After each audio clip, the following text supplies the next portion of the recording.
most intense, thrilling, electrifying sport on the planet. Mixed martial arts. You've been looking for the definitive podcast to call your new home to hear everything about it. The search is over. This is the MMAnomaly Show. No filter. Bringing you the hottest MMA breakdowns straight from the heart of the octagon. This show is all about MMA breakdowns. For fans, by fans. We're talking UFC, MMA, and the occasional big boxing match. We'll bring our unique take on how these fights are going to play out and who we think are the best bets. Welcome to the MMAnomaly Show. No filter. And now your hosts, Olin, a.k.a. MMAnomaly, and Emiliano, a.k.a. Jive Turkey Nano.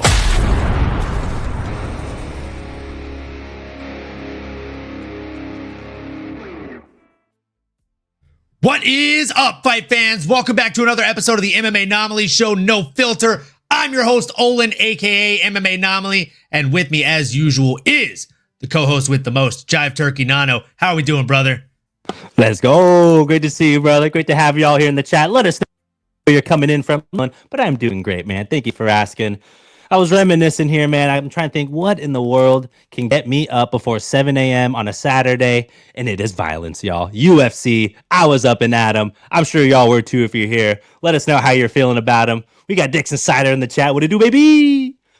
How about you, brother? You ready, man? You have a good weekend? I know you're nice and relaxing, but you still found some time for violence. He said it. Olin, didn't I tell you and Emilianito that Shamil O'Neal was going to dunk and posterize Thomas Jefferson? My goodness, you couldn't have called it better. My goodness, my gracious. May Dix Insider, folks. I mean, look, we just have to give this man his flowers.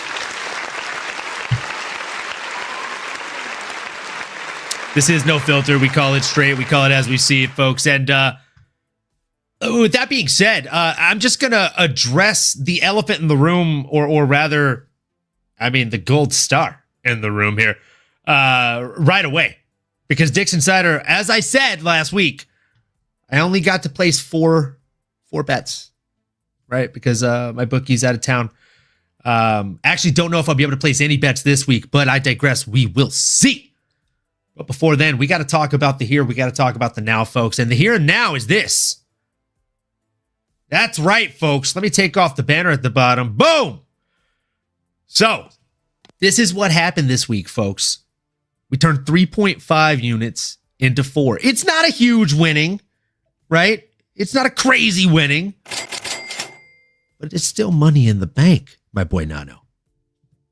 Damn straight. That is money and some, man. Anything in the positive up and to the right is fine with me, brother. Great job this weekend, man. I mean, and an even better job on this graphic. I mean, look at these pictures. Sergei looks so excited. I mean, the fight itself wasn't even that exciting, but hey, he's excited. Jasmine, our girl, lending the helpful hand here to our boy Izzy. Much needed. You know, cue the violins there, and then Thanos to the right. Gosh, how do you love that? Picture's just too cool, man. I love where your head's at. 10 out of 10, baby. My guy, I appreciate the support as always. Dix Insider, I was waiting for you there in the chat, my guy. Oh, man, I'm so sorry. I'm so sorry for you. It happens. It happens. You know, this is one that I was very, very correct on. I really knew that MVP was going to get it done. He's got those venom in his hands. And the fight IQ is just something to witness here, folks. I mean, if you didn't know, now you know. As Nano pointed out, cue the violins for our guy, Israel Adesanya. We're going to get into all these fights in the breakdown across the video here, folks. These just the bets. I definitely was nervous sweating throughout that fight, as the graphic suggests. Look, shut up and take my money when it comes to the one, the only, Jasmine. I knew I had to bet on this woman. That's why we put one full unit on her, even at minus 225, with a woman coming down in weight class to face somebody. And it's somebody that used to train with her, right? So, you know, maybe a bit of a ballsy pick in Jasmine. But we knew it was going to hit, folks.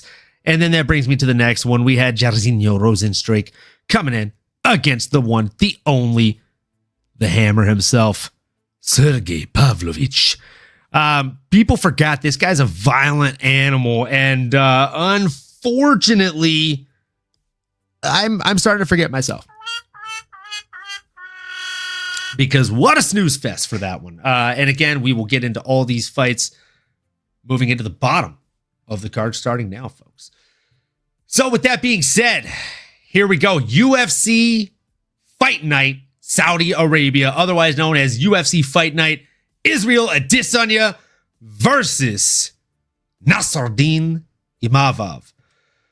Okay, the first fight of the night, folks, was Hamdy Abdelwahab versus Jamal Pogues in the heavyweight division. Oh, man. What a tough one. I'll take the lead on it, and then I'll pass it off to my esteemed co-host here.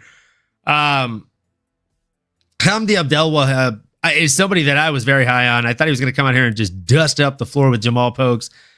He looked very fast in the first 6 minutes of the fight. And every minute after that, it was just like his cardio was falling off a cliff, as was his speed and any technical advantage he brought to the fight. I don't understand how the judges give Hamdy Abdelwahab this decision anywhere other than Saudi Arabia. Correct me if I'm wrong here, Nano. Kick me off my ledge, because I don't have much else to say. I thought Jamal Pogues won this fight, and not sure if you're aware of this, folks, in the chat. Throw some violins if there's a violin emoji that exists. I'm not sure if there is, but if there is, throw some violin emojis in the chat right now, because Jamal Pogues got cut today from the UFC off of what I thought was a win, where he got robbed. Nano, tell me what you thought about this fight. Hey, man, you hit the nail on the head. I was definitely excited coming in here. Two big boys starting off the card. It was bright. It was early. I was getting my coffee. Not early for those cats out there in Saudi Arabia. Typical status quo for them. And yeah, same feeling, man. I'm going to keep it honest. As the fight was going on, I wasn't too enthralled. I wasn't too ecstatic. In fact, I kind of was almost falling back asleep. I'm like, this is just a little too boring for me.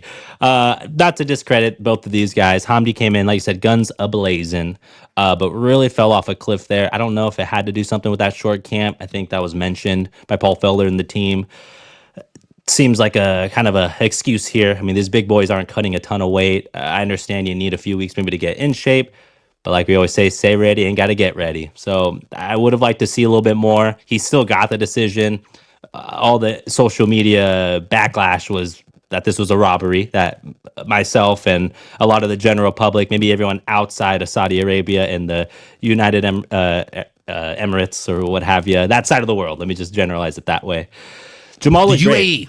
The UAE, baby. I think everybody there thought that Hamdy was the man, but, I think Jamal got robbed. The way I saw it, those last 2 rounds, I saw Jamal picking up steam, really establishing that jab, had good head movement.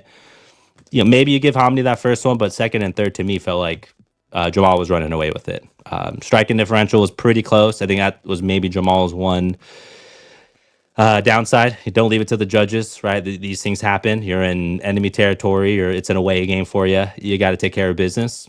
And he had some shots, man. I mean, he hit Hamdy with a mean left head kick with the left leg, and then he smacked him in the mouth with a heavy left hand. But Hamdy ate it for lunch and breakfast, man. I mean, he was not fazed by it. Maybe that had to do something with the decision as well, is that, hey, these significant strikes aren't really significant. But when you look at the differential, the strike and everything, it's hard for me to sit here and say Hamdy won it, like without a doubt. It was a split decision, so it was close. Jamal's reaction after certainly was the same as mine. Oh, what? But yeah, I don't have any opponents next for these guys. The heavyweight division has a ton of guys. Hamdy, unfortunately, didn't do anything to feel like he needs to work his way up or he's going to get some big name. We'll see him when we see him, but good start to the night for sure, or day, I should say, for us. Great start to the day. I mean, anytime we can start with some skilled violence inside the UFC octagon, it is a day that's welcome for me, my friend. And we got to do that bright and early. So as you said, we were having our coffee. I had already been up, candidly, for a little while watching that Nottingham Forest win, folks. Let's go. 7-0 wild beating in soccer, aka football, for those across the pond. Yeah, it was a hell of a beatdown, as some of these fights were. Speaking of a hell of a beatdown, I of course used that as a segue. Great segue. To get into our next fight, folks. Bogdan, the Unleashed Grad, coming in against Lucas, the Lion Alexander. Nano, I'm going to let you take the lead on this one because I know if you weren't awake from that coffee yet, this one did a little something for you. This one definitely did. This one tickled the fancy. Going into this fight, I was a little intrigued as well. At the weigh-in, Lucas Alexander looked like a freaking lightweight in there and almost weighed as a lightweight. He was a few pounds, I think 3 pounds over at least.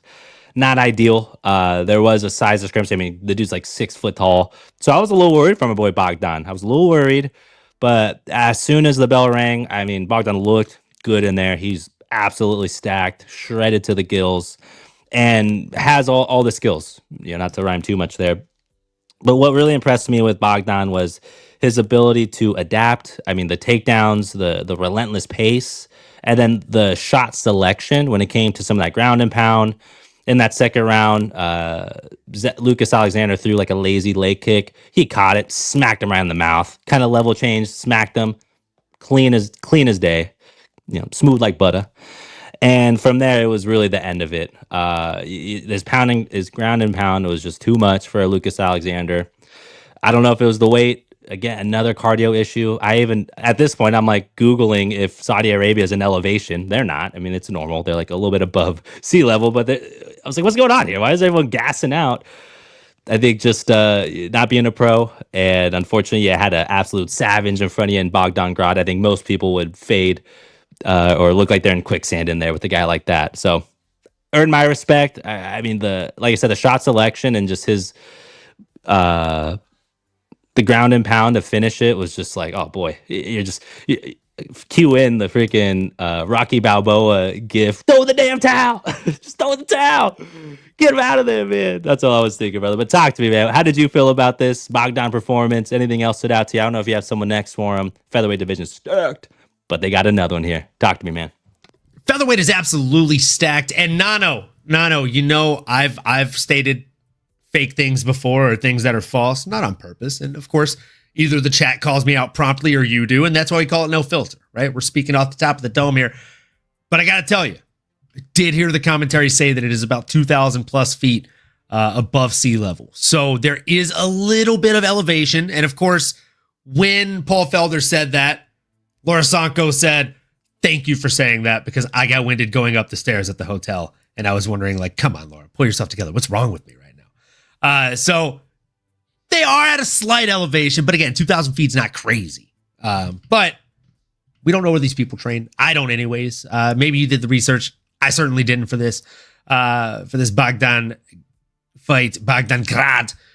But yeah, man, I thought Lucas looked gassed in there and he was eating shots. And I thought Bogdan looked fantastic. Do I have a name on the tip of my tongue for the man who won by punch and elbows barrage from Mount? I mean, I don't. Do I think the ref maybe could have stepped in a little bit sooner? I do. But I digress. Whoever they put this guy up against next, I do think it's going to end up being a very, very fun fight. And yeah, you said you didn't have a name on the tip of your tongue either, right? Not necessarily. I think the question I like to ask here is, hey, is he worthy of a top 15er? I don't think he's there yet, but he is certainly a name. He made a name for himself. Someone we definitely want to keep an eye on here for 2025. Maybe a top 25er, right? Maybe a top 30 guy. Certainly throw him in there. I mean, he still took the fight, even though his opponent was 3 pounds over. He didn't need to do that. And he went out there and got rid of him in dominant fashion. Award him. I don't know if he called anyone out. I don't know if there's any reservations there, but get him back in there as soon as possible. He looked great, man.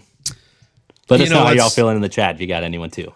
Yeah, and let me know if you like these two names in the chat as well. So we got a Chepe Mariscal, who has an upcoming fight against Ricardo Ramos.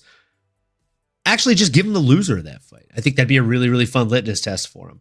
Otherwise, you can give him a guy who I know does not have a fight scheduled because he's on this same fight card we're speaking about right now, and that is Hillman Muhammad Naimov. He's literally ranked about 24 or 25 in the Tapology official rankings for featherweight.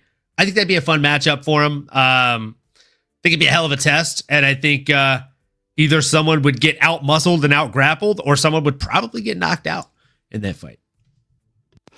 Absolutely, man. That I'm smiling ear to ear. That's a great call out. Love it. Yeah, Muhammad John looked great as well. I mean, both it's like just a style of a clash of styles there. Just two hard rocks going, head to head. Sign me up, brother. I'd love that one. It'd be a fun one to watch, man. Sign me up for that one as well. And in the next one, we had the one, the only Jasmine coming in against Maida Bueno Silva, who of course was coming down in weight to face Jasmine. She actually once upon a time used to train with Jasmine. And here's the crazy thing. You got to think, Nano, that Jasmine did not see her as competition at the time because, with all due respect, she wasn't even in the same weight class as Jasmine. So it's kind of dirty work, bro. I used to train with you. I know your tricks. Maybe because we're not in the same weight class, if I'm Maida and you're Jasmine, then maybe you're going a little bit harder than usual. Maybe you're showing me things that you wouldn't show other people that are in the same weight class as a Jasmine. So, dirty work. And also, it just goes to show you, I was on another show earlier with the boys, streamed the back half of that to my channel as well. You can check that out in the clips or in the live clips. Ola said something. Shout out to the homie Ola at the Fight Week show. Make sure you're subscribed to those guys as well. They're great. He said having the ability to not look phased by shots is almost like a superpower. It's a cheat code. And he's right? Like those punches were hurting Maida Bueno Silva. She was eating shots, but then she just moved forward and she wouldn't react at all. Like a lot of people will smile and be like, no. She didn't do any of that. She just acted like she did not just eat a right cross to the face or a left kick to the body. And there is something very special in that ability. And you saw it if you were listening to the commentary, because the entire fight, in which, I don't know if you saw the same fight as me, brother, but in the same fight in which, very clearly Jasmine is dominating, the commentary is somehow looking up and they're like, yeah, these shots are not doing anything to Maida Bueno Silva right now. It just looks like Jasmine is the smaller woman in there and her shots are just not able to really do much. What are you watching? At the end of every round, Jasmine looked like she walked into the octagon in the first round, and her opponent, Maida Bueno Silva, looked worse for wear. So, I mean, call me crazy, but I thought Jasmine made a name of herself out there. And I think realistically, I came up with this nickname earlier. You got to start calling her She SP. You got to start calling her She SP, folks. You heard it here first on the MMAnomaly Show. Jasmine She SP is the future. She is the truth, folks. Now, Nano, tell the people what you think. Oh, man, you hit the nail on the head again, brother. I mean, I'm just going to continue to give our girl her flowers here. And I love how we got here, right? I think part of it, naturally, we had our little, the sound bite, right, which is great. And I don't even know, you probably know, maybe I'll have you hop in here, but what was the origin of that? I mean, was it just, I'm curious because now, she's going to be a household name here soon. She is now pretty much the best Canadian fighter at the moment. But what was that? Was it something that, just tickled the fancy there? Because now that's our girl. I love this fighter. I love this fighter. Yeah. That's 100% what the origin of it is. Like, I love this fighter, and much like a lot of these other fighters that we really, really get behind and start to really form a connection with, more often than not, they have a weird last name, or not a weird last name, but one that's hard to pronounce, right? And like Charles Oliveira, like a lot of people mispronounce his name, or Alex Pereira. So people come up with nicknames for him, or they just call them by their given nickname, like Poatan or like Charlie Olives, right? Like, Yep. because it's easy. So I went and I scoured the interwebs and I found an interview of somebody else asking her, hey, like, how do you say your name? Is it like Jasdavicius? And It's actually Jasdavicius. was And born. and I think that's how I used to say it too, is Jazz Vidicius or something like that. Or Yeah, a lot of people say Jazdavicius, Jasdavicius, and yeah. It's Yazadavicius. Jasdavicius. Yeah, Yeah, I love it. Yazadavicius. Hey man, she's a household name now, brother. I mean, absolutely great performance. Someone you want to root for, like bright smile, nice on the eyes, and she's a freaking badass. She goes out there, gets it done against a tough girl, a division up, so a bigger, maybe badder girl thinking on paper going into it. Not the case at all. Like Jasmine came out there, guns blazing, and that third round, like I mean, it just felt like she took the soul out of Mayra Bueno Silva. She took the soul from her as a competitor, as an athlete. And if you've ever competed in any capacity, you might know that there is something that happens at some point in a fight, in a competition. Maybe subtle, maybe not, but like the air leaving the stadium, or you might even know, like, oh, I'm not gonna be able to get, like, they got me, right? They have my number, or I am just a step behind. I just simply can't keep up. Whatever it is, I think that's what happened here.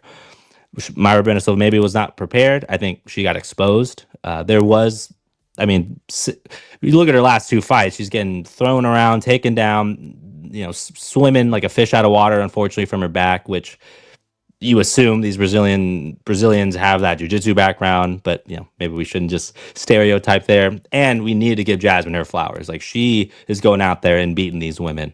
She's had an up and down career. She's had some lessons learned, some hard, tough lessons, some losses. And these girls that she lost to are highly ranked now. I'd be curious to get into Jasmine's head, JJ, and talk to her a little bit and say, what's the motivation? In the sense of, hey, you're in a great spot. You're potentially going to be in the top 10 pretty soon. There's a couple girls there that you've already fought, that you've lost to. Do you want to try to get either one of those back? Does that even matter? Or do you just try to go get the next, just the next one? And I wouldn't mind seeing a rematch with Tracy Cortez, who is also a big name now. That could be a potential fight night right there. Or a Karine Silva as well, someone that she lost to early on, is ranked 5th. If I'm as bullish as maybe you are, I wouldn't be mad if you gave a Jasmine Jasdavicius that shot after a performance like that. So that's where I'm at. If maybe the repeats are out of the question, give me my girl Jessica Andrade. Give her a name to really earn that credibility, to help catapult you into that top 5, into that next contender conversation. What are your thoughts? I'm not mad at any of that. I'm certainly not mad at any of that. Just Luis. Yeah, I'm not mad at it. The only thing that I would say differently is, man, honestly, I would maybe even pull Volter even higher than that, man. I would maybe to the moon, like to the moon, bro, to the moon. Put her on the rocket ship. Correct me if I'm wrong here, Nano. Natalia Silva does not have anything booked, right? I don't think so. When I looked on UFC, and I already have the page up here. Nope, last fight was in September. Leroy, let's go, my guy. The rare and beautiful Jive Turkey in the building. Oh, cut it out. Cut it out. Come on. Good to see you, brother. We're all beautiful in some way. That guy. We love Leroy in this chat. Let me tell you, he's just a class act, that guy. He really is. Unless anything goes wrong, then of course we have to say. And send that over to Leroy. Tell him. But as he said, folks, smash the likes up or catch these hands. Let's go. We appreciate all of you for being here so far. And yeah, man, I love that impression. If you know, you know. Me, Get myself, warmed and up, Irene. baby. Let's go. Great movie. Classic. Such a fantastic movie. But yeah, man, I like any of these matchups for Jasmine. Yes, because again, I just think she is SP, and it's Jasmine. Or bust, folks. So let's go into the next fight, folks. And of course, it was a quick one with Terrence T-Rex McKinney coming in against Damir Hadzovic. My goodness. Nano, take the lead on this one. Hopefully your breakdown lasts longer than the fight did. Well, it was a short one. I don't know how long I'm going to need here, man. I mean, it was what we thought, right? It was exactly what we thought. We know about this guy, Terrence McKinney, this young kid who's grown into a man here in the UFC. And we know he was motivated. We did also know he's going up against a Damir Hadzovic, who is 8 years older. He was going to be a little bit slower. And we also know that Terrence was the highest betting favorite on the card. So you had to feel good about it. And it was funny, from the jump, Terrence came out there and was like, I am turning this into a backyard brawl. I am turning this into a bar fight.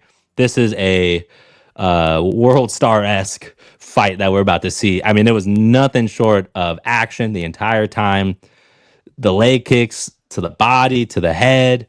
Terrence's combinations were fantastic. And I give Damir all the credit in the world for sitting there and instead of, trying to take him down or try to get off the center line, he just took a step back, bit down on that mouthpiece and said, two can tango. And he was not on the, better side of this equation here. Terrence McKinney got the job done, only needed a few minutes in that first round.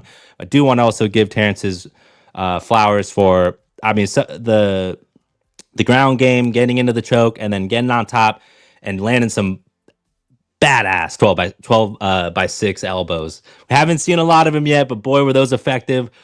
I mean, 1 or 2, maybe 3 of those are just right on the freaking skull, right on the nose, right on the button of our boy Damir. Again, I don't know how you weather that kind of storm. He obviously didn't for that much longer. I think after that second or third one, he basically rolled over and said, get me the hell out of here. And this was twice now. I don't know because it was so early, but I was able to hear the ref both times. Earlier on when Lucas Alexander was getting his ass whooped, Bogdan was on top of him. You hear the ref, hey, get up. I need to see you move. Might have been a little too long, I think, in baseball terms. Strike 1, strike 2, strike 3, you're out. If I got to keep asking you, come on. You hear me. And you're not changing it. So, yeah, I agree with you. Once, twice, maybe 3 times. Hey, fighter, I need to see you. But when it's 5, 6, 7, 8, well, come on. It's like, okay, you're giving him too long there. I think we know what's happening here. It's done. He made his decision. A no response is a no. Okay, but same thing here. Maybe a little bit too long on the call, but I appreciate that they're giving them their chance. Hey, fighter, I need to see it. I need to see you. Here I come now. All right, done. So it was well timed. Great outing by our boy Terrence McKinney. Virtually flawless victory. What's next for him? I mean, man, I don't know if he's ready for the top 15 yet. This is a murderer's row. I think this was a great win to get back on track, but I think I need to see him do a little bit more. Maybe one more fighter that's similar name value, similar position, coming off a win or two that can really help him solidify as that next 15er, top 15er. What do you think, brother? Talk to me. Yeah, man, great breakdown as always. Terrence came out there a man on a mission, just a force awoken. And you can just tell, dude. Like I said this earlier and I'll say it again. Terrence McKinney, love him or hate him, win, lose, or draw, the kid is he's allergic to a boring fight. It's physically impossible for the kid to not put on a show and a barn burner of a performance. Like whether he takes a man out or he's the man taken out, you're going to have a smile on your face if you're a fan of this kind of stuff. So I love watching this kid go out there and bang. I do think the sky is the limit for him. I also think that this is a tough bout, right? Because if you look at where this kid is right now and kind of what's next for him, like he already had his rise and then he kind of went down. So he's been on a bit of an up and down trajectory at the lightweight division. And lightweight is absolutely stacked. So, I don't really know what you do with this kid right now. There are a number of names that we could give him. I do have some names on the tip of my tongue, but Nano, where's your head at as far as what's up next for the young man? Yeah, man, and I think you kind of got my hamster wheel spinning when you mentioned where he's at in his career, right? He's already had that chance to go up and fight the who's, fell a little short. Now he's in a spot where he's kind of reinventing himself, kind of climbing that ladder again.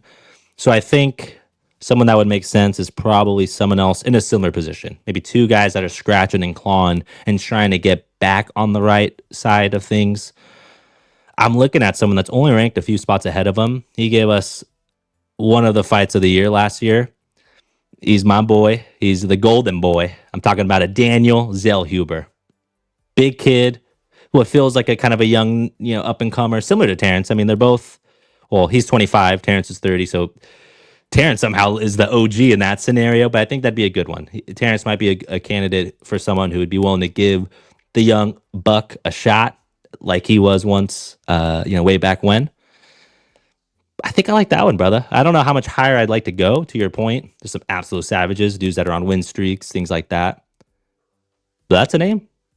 What are your thoughts, brother? What's the get reaction there? And you got anyone else in mind? Yeah, I'm not mad at that. I'm definitely not mad at that. Yeah. I almost feel like you got to put him against like the winner of Jean Lord Silva versus Melsik Baghdasaryan, or maybe even an Ignacio Bahamondes. Ooh, I like both of those matchups. I like that too. I think if we're changing the narrative a little bit and it's like, hey, McKinney won, let's match him up against someone else that won that is on that upper trajectory. I like where head's at. I think Ignacio's a solid matchup for that. And it would be, again, a really good test of like, hey, is he capable of going on a run, or kind of is he just targeting fun fights now? Because Ignacio's a real son of a gun in there, and he'll give anybody a tough run. Yeah, that Chilean's no joke. He's a big boy. He trains with the champ. Remember the name, Bilal. So that would be fun. That would be fun. Absolutely. So with that being said, folks, we are going to go ahead and go into the next one. Oh, man, where you at in the chat, Dix Insider? Looking at you for this heavyweight bout between Shamil O'Neal Gaziev coming in against Thomas Peterson.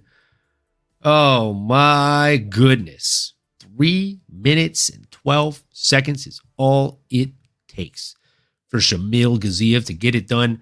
I think I heard Crossover earlier call him the Blob.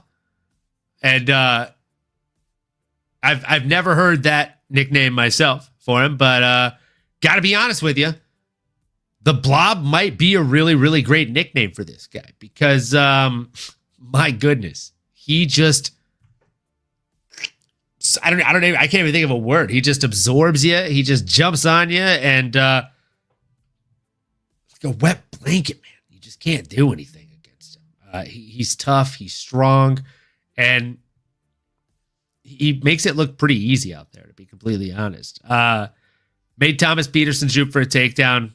Wasn't able to do much with it, even though he did get it. Took him only 3 minutes and 12 seconds to get that knockout. Something that was noteworthy for me is that as his opponent went down, Thomas Peterson, he took his mouthpiece out of his mouth before the ref even had time to run in and stop the fight, which in all my years of watching mixed martial arts, and I've watched this for, like over 20 years now, I feel, I've never seen anything like it. So I am not quite sure what the heck happened here. Yeah, not 100% sure. But with that being said, I have to talk about what's next. So when it comes down to what's next for Shamil O'Neal Gaziev, we got to look at the rest of the heavyweight trajectory and kind of where he stacks up, right? I'm not sure if he actually got updated into the rankings. So let me look real quick. Oh, and I lost my co-host. What a time. What a time. Great timing. All right.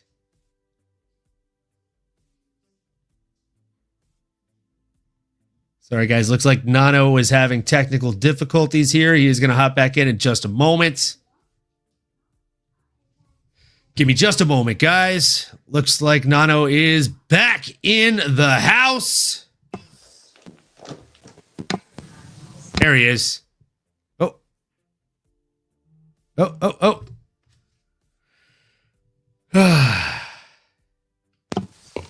Testing 1, 2. Am I back?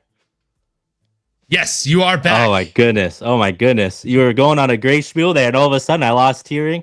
Switched over my YouTubes. I could hear you there. I'm like, okay, I gotta hop out, hop back in. But we're live, we're thriving, and we're surviving, baby. A little turbulence don't hurt nobody. Rolling with the waves today. We rolling with it. But hey, man, you hit the nail on the head. That was a great explanation.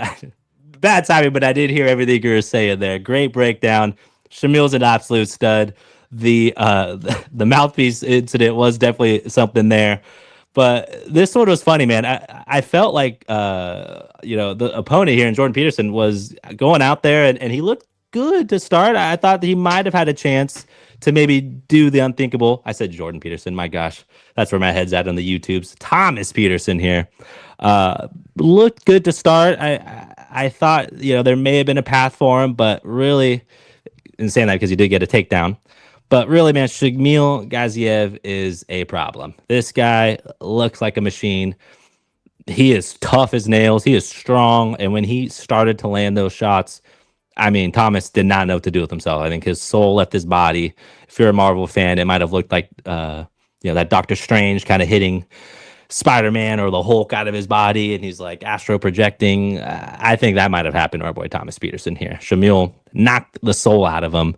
Dude hits so hard, but it was a fun fight. And the other thing that really excites me about this guy, Shamil, is the popularity he's getting online. I mean, people are hyping him up. It's kind of it's a fun little time right now for our boy Shamil. It's almost like a Chuck Norris-esque type of fandom that's building up, like the legend of Shamil Gaziev is slowly building. There's an appetite for this guy online, and it's clear as day. So I am a fan. I want to see this guy continue to get out there as much as possible.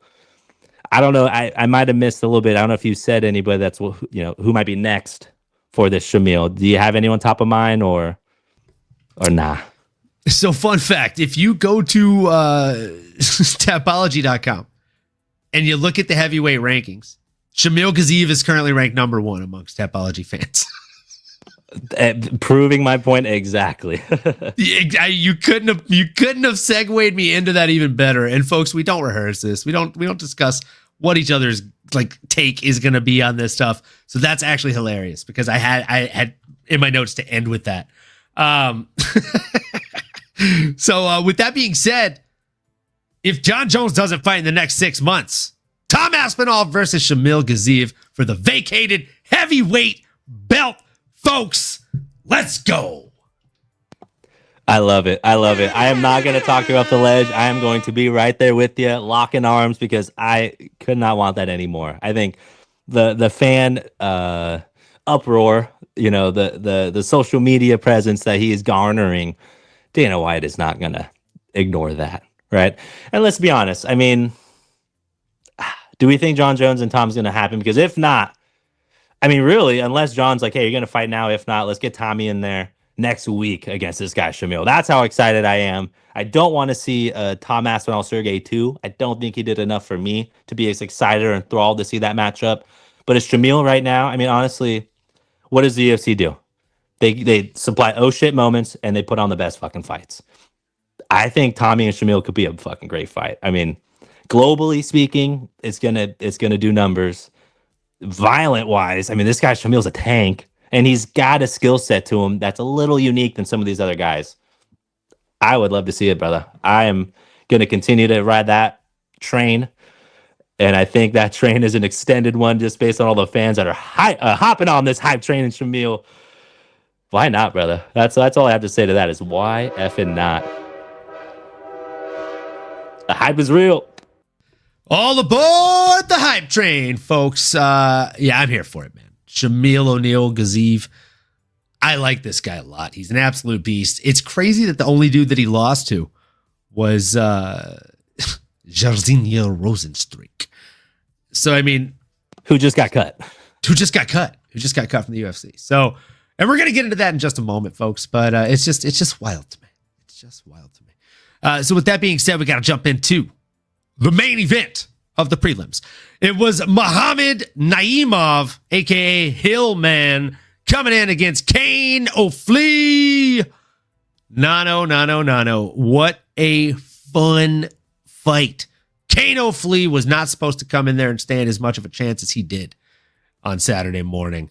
And I think I walked away more of a fan of him, to be completely honest with you. He just wasn't going down without a fight. And he had shades of TJ Dillashaw, in my opinion. So curious to hear your thoughts on this fight. Feel like I steamrolled a lot through that last one. So let us know here what you thought. Well, I think you needed to based on my technical difficulties. Appreciate it though, brother. This was a fun one. That's what was going on in my brain on my iPad here. Damn whiff it. All good, baby. That's why we're live. We keep it rolling. Muhammad John, man, razor thin victory. Razor thin. I don't know. And what's interesting with that is, I mean, great fight. I'm gonna bounce around, go to the end, because Muhammad John was notably mad at himself. Like, he was noticeably pissed off right when the bell ended. And I think that was a telling sign. I think he, frankly, just had a little bit of an off night on top of this fucking guy. Hopefully, oh my God, hopefully we see O'Flea again soon. He made a fan out of your boy. I love when someone is just, I mean, everyone's rolling him out. Who the heck is this guy? But boy, let me tell you, he let his fighting do the talking. And that's the type of guy that I want to support. Now, what mostly impressed me with this man in Kane O'Flea, the man from down under, representing Australia in those Aussies, was his durability and his ability to frustrate a Muhammad John in a way that, again, it got him off his game. I don't know why I keep saying Muhammad. Is it not Muhammad John? Muhammad Naimov. I don't know, you keep adding the John on there. But yeah, I was wondering why you were doing that. I was like, was that like an old nickname? Because his nickname is Hillman. Why do maybe I feel like that's like the 18th time you've called him Muhammad John. That might be a shot moment. If I've ever seen one. I definitely will. I will put my mouth where the liquor is, because I am putting my foot in my mouth right now, man. Yeah, I'm not sure. Put your mind where your mouth is, sonny. Come on, baby. I must have read it somewhere, or maybe I'm just getting things confused. But all to say, Muhammad is a beast. Kane really showed out. Like, I almost thought he won. I mean, a part of me was like, this might go to Kane. But the lack of the not being able to land any of his takedowns, there were even some, I mean, no formal reversals, but he would get Muhammad in the clinch up on the cage, wasn't really able to do much. Muhammad would just flip him around and took care of business, did just enough. You know, we're talking 80 strikes from Muhammad, 57 total strikes from his opponent landed. It was a legit chess match, but I was like on the edge of my seat the whole time. Like, it didn't really matter. Like, it was one of those fights, the numbers, if you just look at the box score, you may not think it was that much of a fight, but you turn the TV on, it was two high-level guys absolutely leaving it all out there. I loved it. I was all for it. And I think that's indicative of what we'll see next from these guys. I mean, both these guys aren't going anywhere. We're talking about this featherweight division. There's other guys on this card that are itching and clawing and scratching to make a name for themselves. Even a Bogdan. I mean, like, that Muhammad Bogdan matchup would be fire. I would absolutely love to see that. And I still think you reward Kane as well. I don't know if you move him up the rankings, but I would love to see him again, like, as soon as possible. Got a fan in your boy. Yeah, I mean, look, great breakdown. And what it comes down to, in my opinion, is this, right? Nano, like, that first round was, and again, wholeheartedly, I think that they brought in O'Flea for him to be a building block for Muhammad Naimov. And he made that first round competitive as all heck. Minute and 21 seconds of control time over 55 seconds. Kane O'Flea.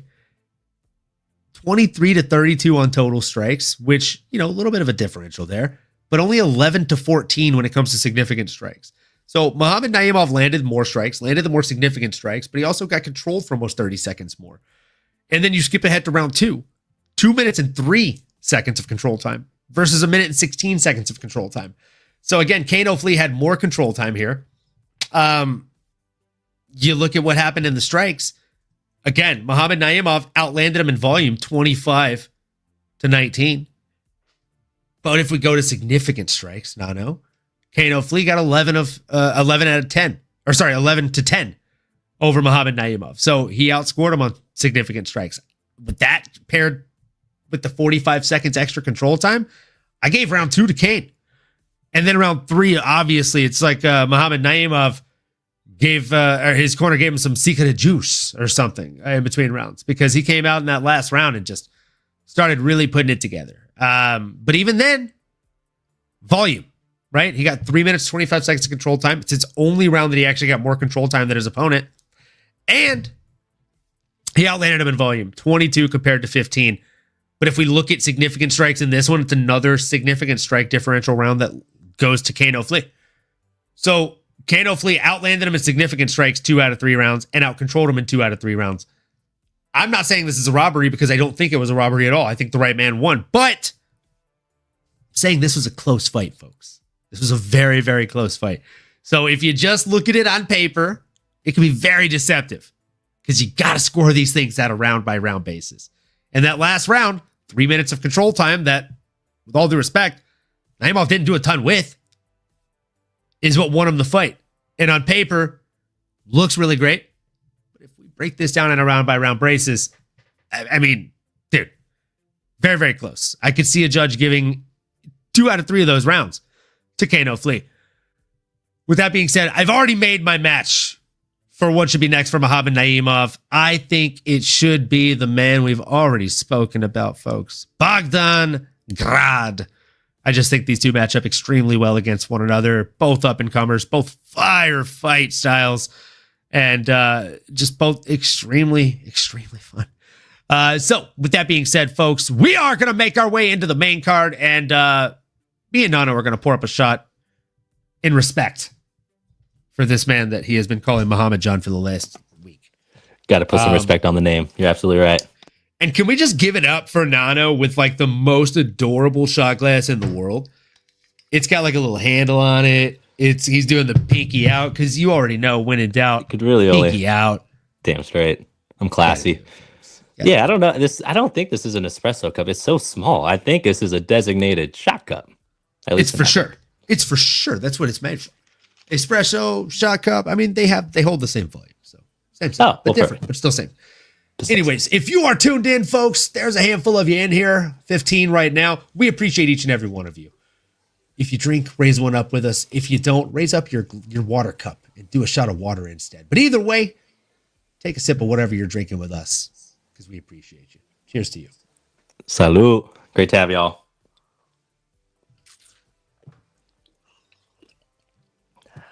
And make sure you're doing it responsibly, y'all. Always, always. Just like whenever we talk about betting, always bet with whatever you can lose, folks. And always drink whatever you can hold, right? Nothing more, nothing less.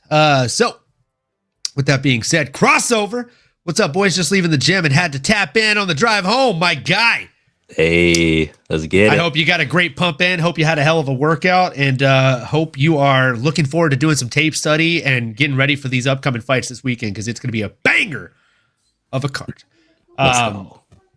My goodness, we're just getting into the main card here. So with that being said, Faraz Zayam coming in against Mike Beast Boy Davis.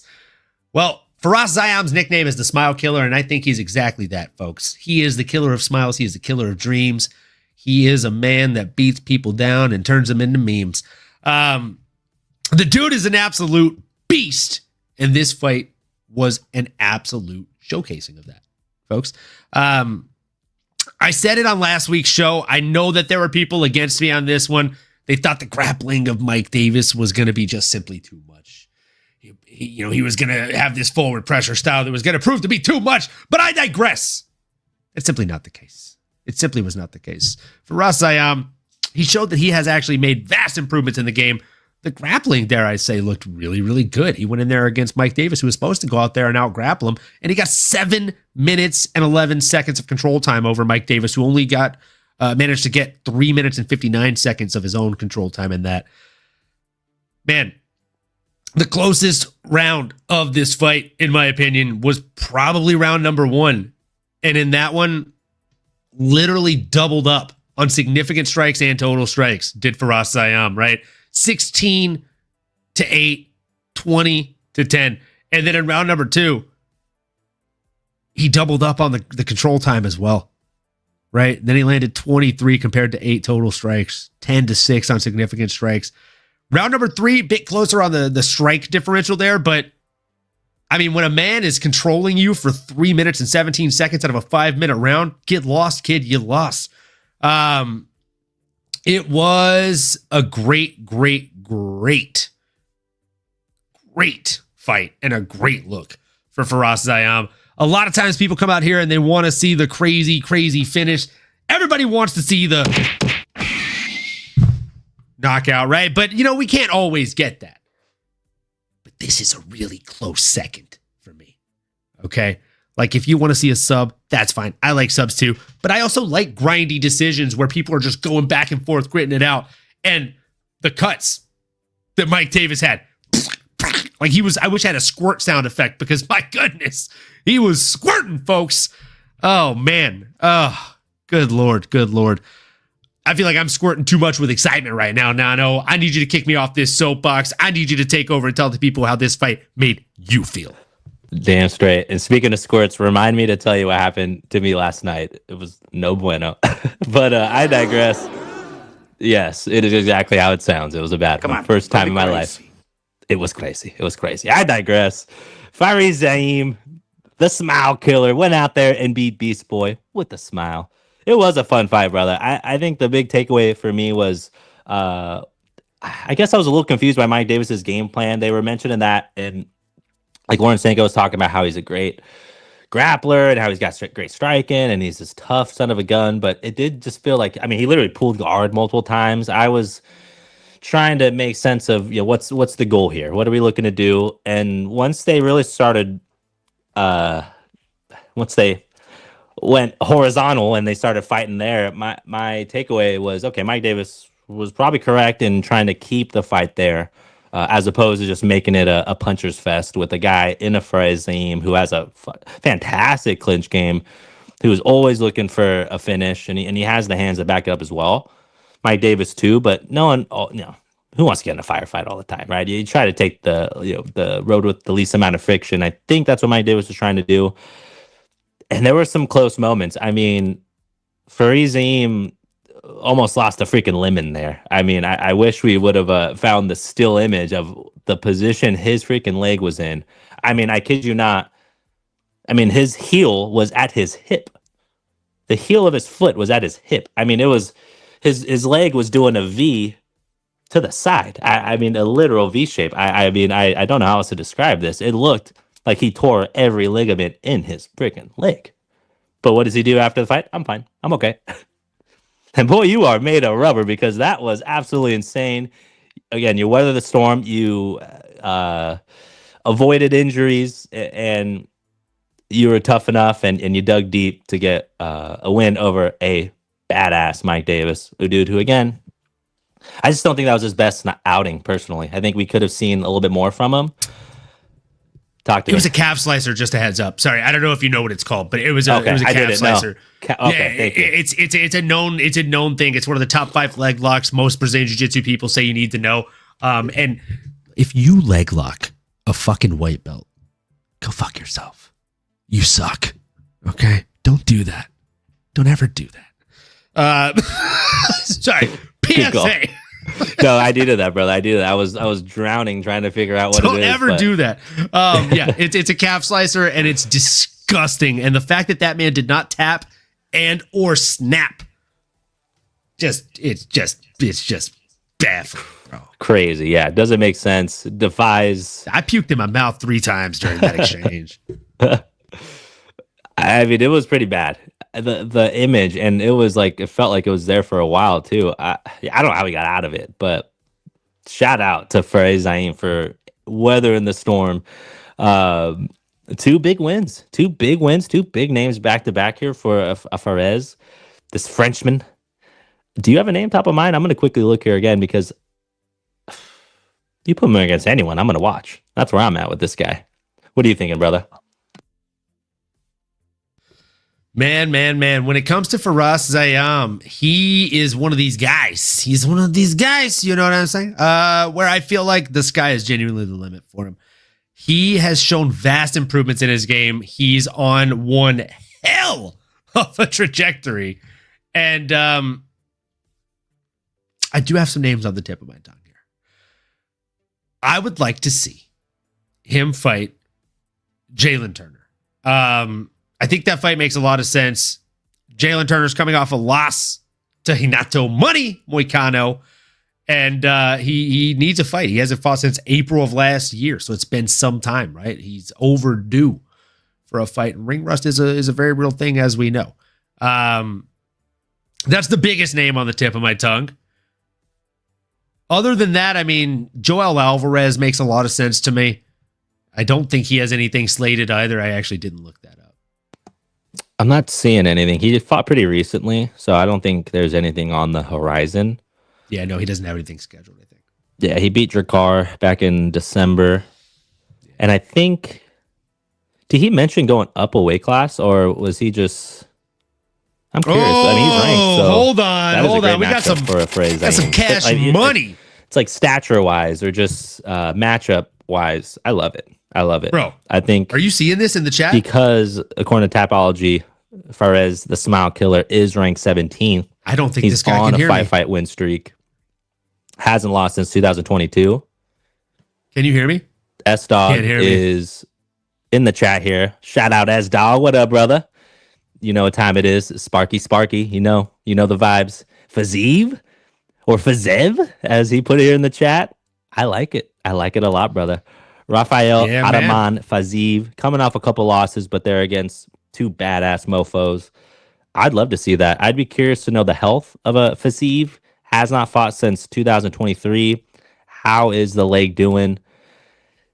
Because that was a really nasty one, right? That was a really nasty one back in September of 2023. We have not seen him in over a year. Just question marks around that. I would love to see Fazeev get back in as soon as possible. And a matchup with a kickboxer and a Muay Thai striker and Smile Killer. Love it. Absolutely love it. Even Jalen Turner too, brother. I think you nailed it with those two. And if not that, I mean, even a Ludovic, Mr. Highlight Klein, another guy that's coming in 1, 2, 3, 4, 5, 6, 7 that I'm seeing 7-fight win streak, maybe even longer if my thing loads. Nope, that is exactly right. Both guys. I think all to say, Smile Killer is poised and ready and on the cusp of fighting for a top 15 spot. I love it.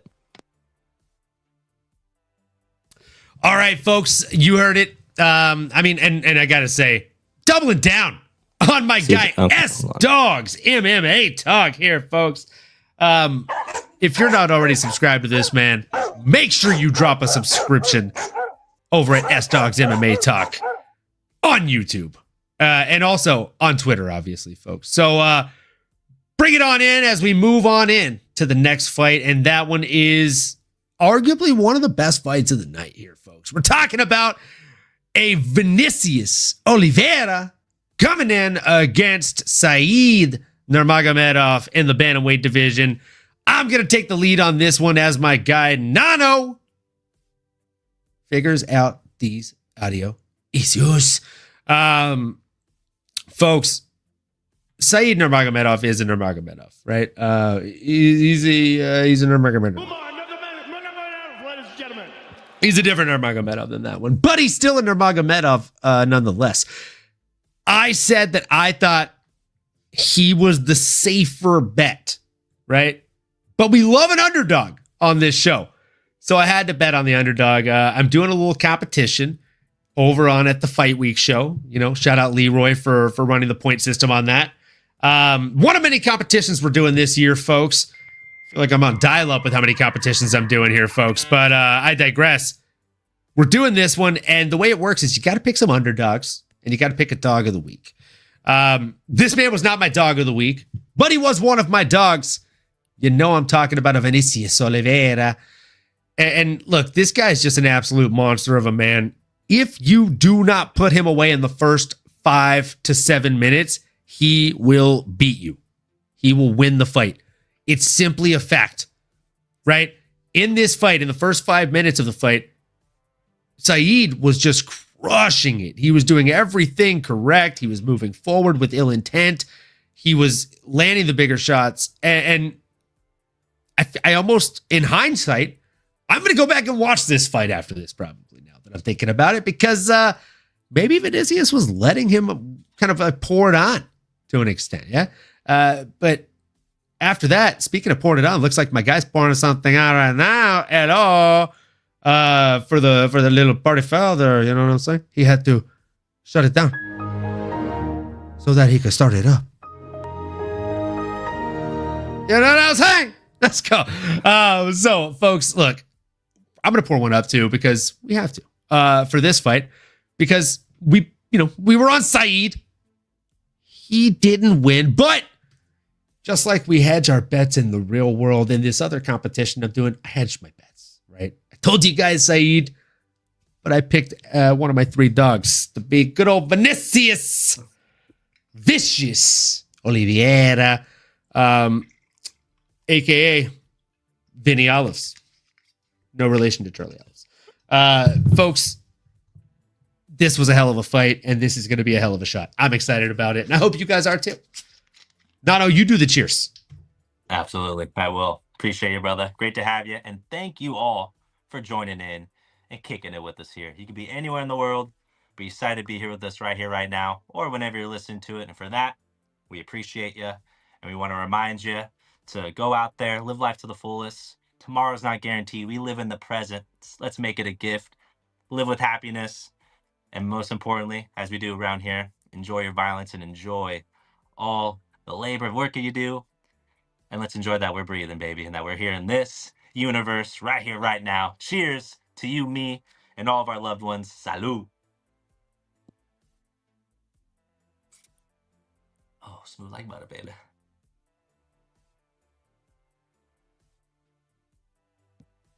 Oh, man. Hey, none of that Raider slander in here, brother. Take that elsewhere.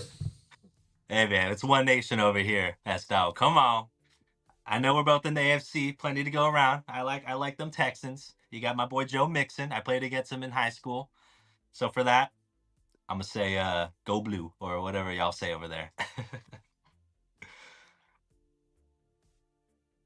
Oh, sorry. Love that. Spark out, dude. Get it.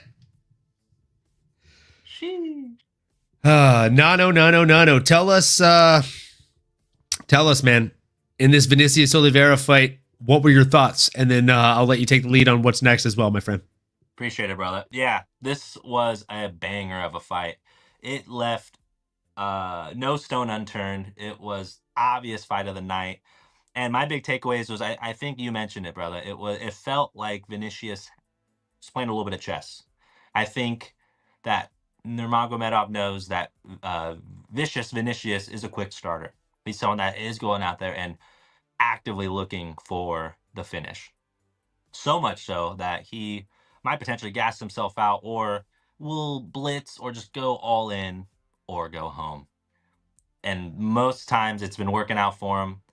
If you go back and listen to what we were saying last week, you would have heard us have some trepidation, have a little wariness, a little caution around someone that is going to try to blitz and take you out when you got a Nurmagomedov in front of you. Someone that is extremely, extremely technically sound, typically does not make a lot of mistakes.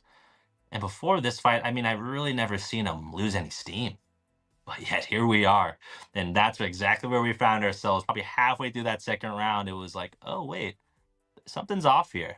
Something's off. Vicious is gaining steam, and Saeed, well, Vinicius just rolls off better. Vinny, I mean, he was really picking up steam. And to me, it was the significant strikes. It was Saeed just it just felt like he wasn't able to find his footing after a while. And I think some of that was, hey, maybe the gas tank was dipping down a little bit. He got taken down. He got all his takedowns stuffed. I mean, great defense from a Vinicius. I mean, the dude, he's like got the perfect physique for a bantamweight. I mean, the guy is huge, huge. He is thick. And I think a lot of that helped him out, right? I mean, he has the strength to stuff your takedowns, even if he wasn't even in the best position. He just kind of out-muscled his opponent there. Said, fuck it, I know you got me, but not today. It was VO's night.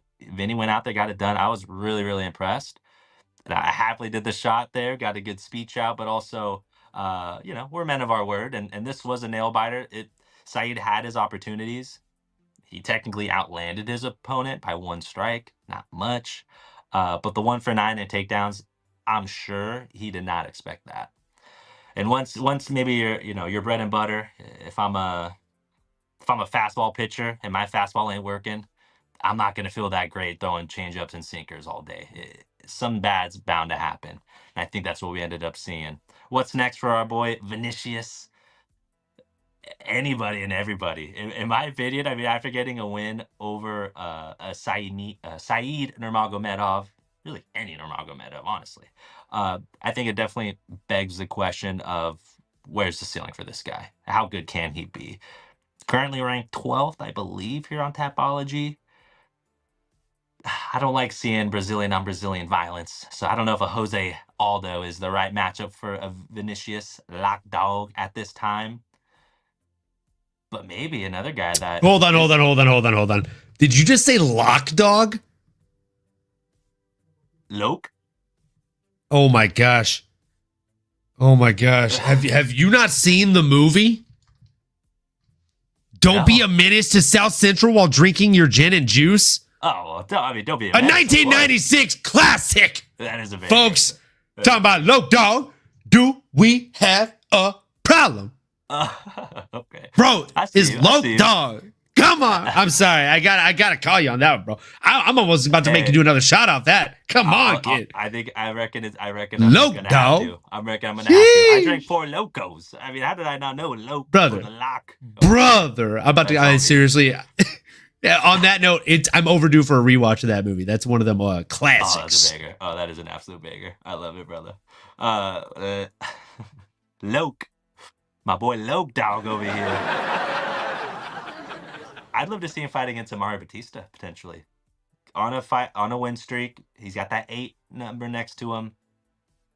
Doesn't have a dance partner. Both are on winning streaks. I like that, brother. I mean, you may even be able to throw him even higher. I wouldn't be mad at that either. But talk to me, man. Where's your head out on this one? Man.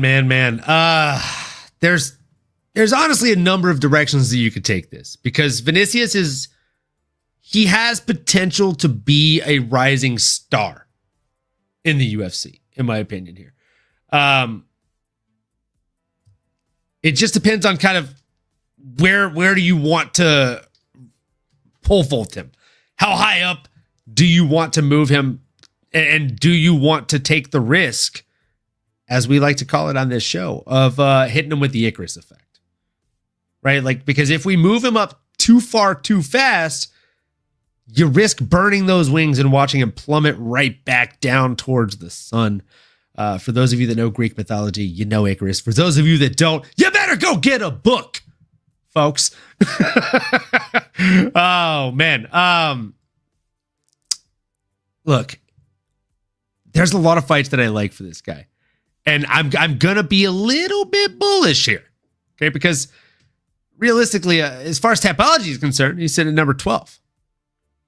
As you said, I don't think Jose Aldo is next for him. But I do think a Marlon Chito Vera could be a really fun matchup for the kid. Coming off back-to-back losses to Sean O'Malley and Davison Figueiredo, he's itching for a good fight. He's itching for a fight that he thinks might be a winnable fight. And you got to think he's going to try and see holes in that game, especially with the elite level coaching staff that he has behind him in not Trevor Whitman, but I like to say the version of Trevor Whitman that smokes weed and drinks alcohol. Right. I actually love his coaching staff over there at Ruka. So, I mean, what do you think of that, Nano? Do you think he matches up well against a Marlon Chito Vera, or as a Marlon Chito Vera fan, do you hate that? I mean, yes to both of those questions. You got me there. Yes to both of those. I think it makes sense, at least for Vinicius. I think if you're Marlon, you don't love that idea of, giving up your ranking for someone that's not technically ranked yet. Maybe things will change. But yeah, I'm a fan of Marlon Chito Vera. That's my guy. I want to see him going up north and trying to get back on the chopping block there. But anyone in that range, I mean, heck, even a Marcus McGee at 14 came off a close win over a Jonathan Martinez. I am Archer, emissary of the Gorgonites. Archer. I think we need to see a little small soldier battle here. I mean, Jonathan beat Saeed. Now Vinicius beat Saeed. Marcus beat Jonathan. Maybe there's a little MMA math there. I'm not mad at that. Oh, okay. All right. I've already said this exact quote once today. I'm going to say it again now. I'm almost angry with how much better your pick was than mine. So here we are, folks. Here we are. A broken clock's right twice a day. So I love that. S-Dogs MMA said, "What a cheers! You played against Joe Mixon?" I did. He went to Liberty High in Central Valley, California. I went to Tracy High. I was a senior. He was a sophomore. Got pulled up to varsity. And going into the camp, everyone was talking about this 6 foot, 200-pound stud out of Liberty or Freedom. He went to one of those schools. I forget. My buddy Ivan, if he's listening, he would be correcting me because he played against some interdivision at Brentwood. But yeah, Joe came out there. He was a man amongst boys. He ran my quarterback over. Shout out Cody. Sorry, buddy. And Nano walked up to him and said, "Woo, I'm about to make a name for myself out here." Hey, I ain't gonna lie, I did tackle him for a loss. I played nickel linebacker. He caught a pitch. I met him in the backfield. He tried to juke me, but I just chopped my feet, made him just go back inside, and ended up forcing a TFL. But he's a stud. That was probably the only play I made on that guy. Of course, TFL is short for total fucking loss. Tackle for loss, but yeah, same thing. Let's go, baby. But yeah, hey, he's a stud. I like me some Joe Mixon. I think when I get back home, I'm gonna get a jersey of him. Hopefully, get it signed. Him and Brandon Cooks are the two guys I played with. Those are my claim to fame, baby. And then shout out Vita Vea from Milpitas. Went to high school with my girl. He was in the Pro Bowl. Played with my cousins. So Cali, we got some talent out here. Don't be sleeping on us Cali boys now. And the GOAT's also from here. Shout out Tom Brady. Come on, what you know? Tell him. I mean, not my GOAT. I mean, Drew Brees would be my argument. But we're not going to have that argument on this episode. Once Nano starts his channel about fantasy football, we can make a whole fucking episode on that one, kid. And you better believe we will. Consider it done. Let's go. Oh, man. With that being said, we got this one right. But we're still going to do a shot because it's already poured up. It's just bad. We got to do one for this one because Sergei Pavlovich coming in against Jairzinho Rosenstruck. I'm not even going to say that this is on us. This isn't our fault. We didn't jinx this. I'm going to say wholeheartedly, Nano, that the UFC jinxed this. I was going to screenshot it, but my fingers were just too slow in the mineral pool hot tub there that I was in watching the fights. They did this funny little graphic that said 83% finishing rate, 86% finishing rate. And at the top, above that and all their other stats of knockouts, it said, referees need not apply. Why would you do that? You jinxed it. It's you remember when Paul Felder said something about the knockouts, and then he's like, "Wow, there's been a really crazy amount of knockouts tonight, huh, John?" Or I forget who he was even commentating with, but he made that call, and it was 90% or 100% when he said that, and then it ended up as a 30% finish rate card because there wasn't a single finish for the next 7 fights. And everyone's like, don't say that. Why would you say that? Why would you say referees need not apply? I also don't know why I'm going into like Transformers voice when I do that. I know the way you said it, I'm like, did Anik say it? That was more John Anik-esque, but maybe it was freedom a WWE is the right promo. of all sentient beings. Autobots roll out. Hey, he does have the voice for it. And I didn't know, did you know Paul Felder did some acting? He was in a show that I watched with my wife. It was on it was on Max. I will. And it was even if you weren't going to ask, I was going to tell. It's called Hacks. Hacks. Hacks. Like you're an old hack. Rhymes with tack. Hacks. He's on the, I think, second or third season. He's like the boyfriend of the daughter. So the hack, the old mom, is like a famous comedian in Vegas. She has a residency. It's fun. It's comedy. And the daughter has all these issues, and she marries Paul Felder. He's the UFC guy. He's I in a thought you fight. were talking about John Anik. He's also on. Paul Felder. I know is an actor. Oh, nice. But go on. Did you know he's in that show? No, I don't know if this Okay, show. He was that's on Always Sunny. Oh shit. Okay, well maybe that makes sense because he's got the chops. I was like, hold on. He's good, dude. He's good. Dude, he's good. He's got some monologues. He's in a fight, like, and you know who he's fighting against in there? I caught freaking Sadiq Yusuf. It's like, what the heck? So it was legit fighters. Good little scene. But yeah, fun fact, man. Speaking of the guy, the legend. Yeah, man. Him and Cowboy Cerrone were in an episode of It's Always Funny. Or It's Always Funny. It's Always Sunny. Which is always funny too. Is always funny as well. So yeah, man, I love that. I think Paul Felder is quickly becoming one of my favorite commentary guys. He's the good. man on the mic. He's so good, dude. Yeah, him and Lauren are good. I like him and Sanko. Dude, if we can get Laura Sanko and Paul Felder every card, I'm so happy. And like, I love John Anik, but if we're outside of the US and he wants to spend time with the family, I'm doing this for you, John. Not because I dislike you, but because I really do like you. Right? You can sub John Gooden in there. Give the man some work. He's great on the mic, and he provides really good color commentary. So, or play-by-play, I should say, because that's his role. He also does really good color commentary. He's gotten a lot more into the sport in the last 8 years that I've noticed. Just saying, folks. He used to be more of a boxing guy. So, give that man Gooden his love and his respect, because he's a good one. Speaking of a good one, we got Sav in the chat. Sav Jelly. If you're not already checking her out, make sure you check her out on Instagram and all platforms at Sav Jelly. She does these little crochet UFC dolls, and they're just so freaking cute. They're seriously adorable. And if you want to see what they look like, go to Ariel Helwani's channel and check out any of his last like 10 to 20 episodes. She actually made and sent him one for Tommy Aspinall, and now he has it sitting right in front of the laptop.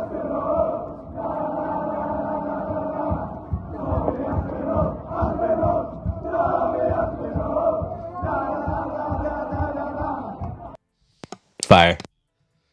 So make sure you check her out, folks. And if I haven't already said it, I'm pretty sure I did already say it, but we'll say it again because he's active. He's active up in this mug.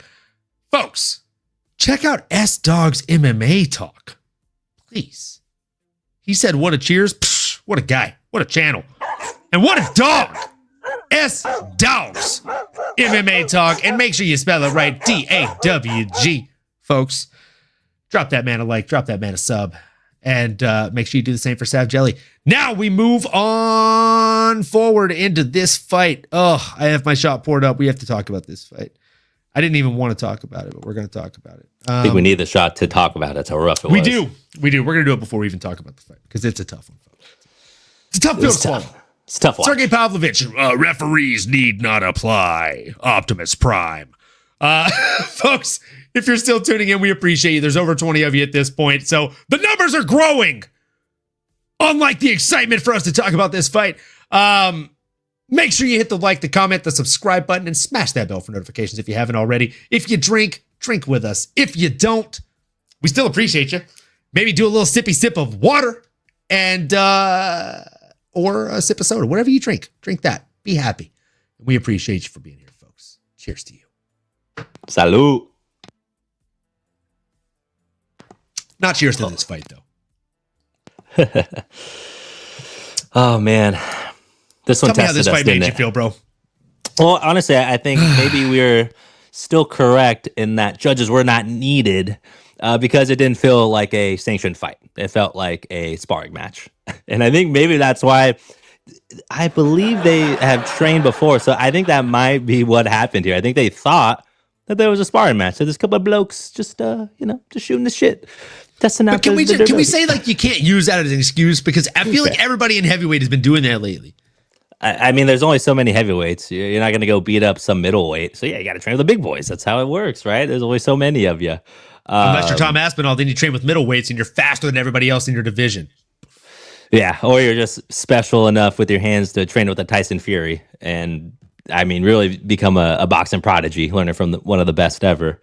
Yeah, man, I think it was one of those things that if we talk about it, time and time again, and doesn't always happen, luckily.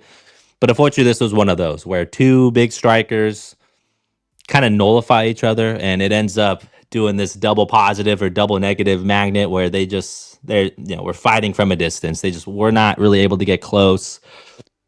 I mean, I'm actually surprised that Sergei landed 145 strikes. 145. Rosen struck 23. So I guess probably why he got the boot from Dana. Just not really showed a lot of life. He's pretty much lost to all the big heavy hitters in heavyweight, and that's who they are. That's what they do. So if you can't handle the heat, you gotta get out the kitchen. And Sergei, it was methodical. I guess I'll leave it there. He really ramped things up that first round, but 30 strikes in round 1, 30 strikes round 2. It was especially when you're thinking it's going to be a first round knockout. You're just like every punch is thrown. You're like, oh, is that? Oh no. Then after a while, I'm just like, okay, what are we doing here? Let's just let's get a running clock going here and let's speed it up. I hate being so pessimistic, but I think everybody and their mother thought this was going to be nothing but violence, and we fortunately did not get that. But Sergei's still where he's at. I mean, I don't, like we were talking about earlier, I think we all are in agreement that Shamil did more in the card and he should get the title contention shot. I don't know about Sergei. I think I need to see a little bit more. Maybe go face off against a Surreal or a Volkov. I would love to see that. Good fights. I think can frustrate Sergei. But, Rosenstruck's right. I mean, he wasn't afraid of the power. I didn't see a lot of it. I don't know, man. What do you think happened here? Aside from, I guess, just a landslide of a victory here from Sergei. And what do you see next for I guess, just him? Because RIP, no more Rosenstrike. Maybe he'll be in GFL. Talk to me, brother. So I have to read off some stats because you did a great job of providing kind of the base level stats here. And if you look at it from that level, very obvious stuff. Like, why wouldn't Jairzinho be cut if he landed 100 less strikes than his opponent? But, folks, we're going to peel back the onion a couple layers here. This is insane. So 145 to 23, as Nano eloquently illustrated here, right? 25 to 17 on significant strikes.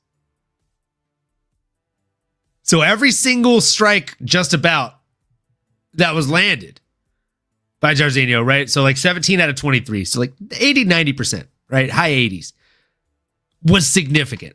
Whereas less than 10% or about 15%, sorry, of doing the math in my head right now, of Sergei Pavlovich was considered significant.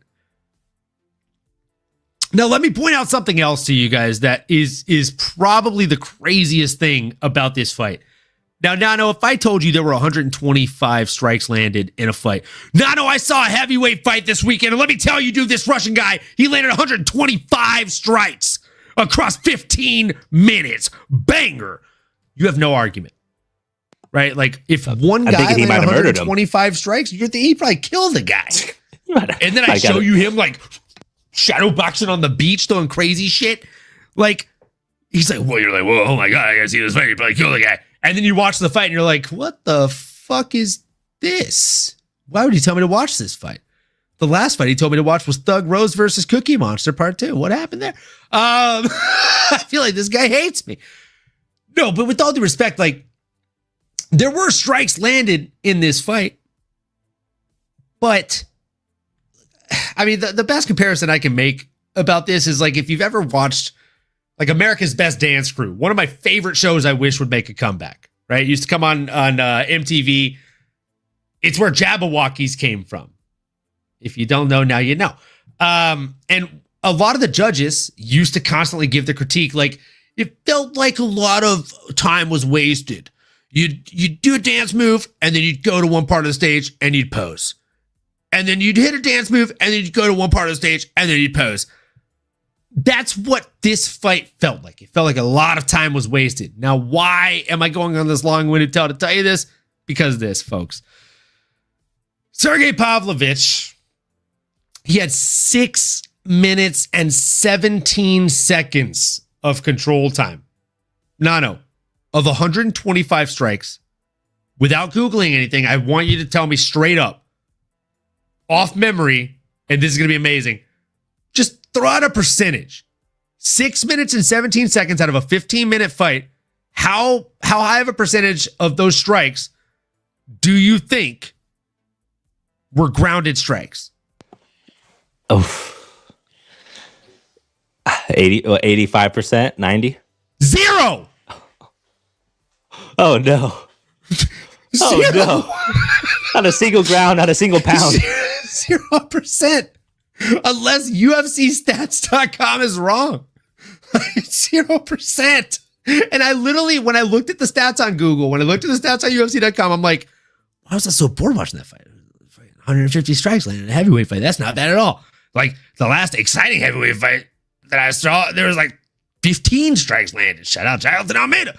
But you know what I mean? Like, I'm looking at this and I'm like, for heavyweights, like, I mean, they landed more than most middleweight fights. But there, it's 0 on the ground. You're on top of him for half the fight. That's brutal. We've heard the term lay and pray. This was lay and pray. I'm gonna lay on him and I'm gonna pray that the judge gives me the stoppage for doing nothing. Like, what are we doing here, folks? Come on. Yeah, I mean, that's rough. That is rough. Talk about an anomaly, an MMA anomaly here that we're talking about. Not in the good way. Bro, my gosh. Like the worst kind of MMA anomaly, if we're being completely honest here. So, I mean, with that being said, with this performance, Sergei Pavlovich is sitting heftily at number 4. I gotta say, feed him to Shamil Gaziev, who's sitting at number 14. Fuck it. With that performance, I don't care. I love that. I love it, brother. The dog's barking in the backyard, baby. You know, Shamil and all the Shamilites out there definitely going to want to see him climb up that rankings. And why not? I don't know if they really ever do this, but I feel like if two guys fight on the same card, they probably would be willing to get back in there in a similar timeline. So why not kind of keep it within that range? I mean, it makes sense. Why not? 100%, bro. 100%. Like, you got to do the people a service. And I mean, you made your start as the guy who knocks people out, the guy who's a scary Russian with quick hand speed.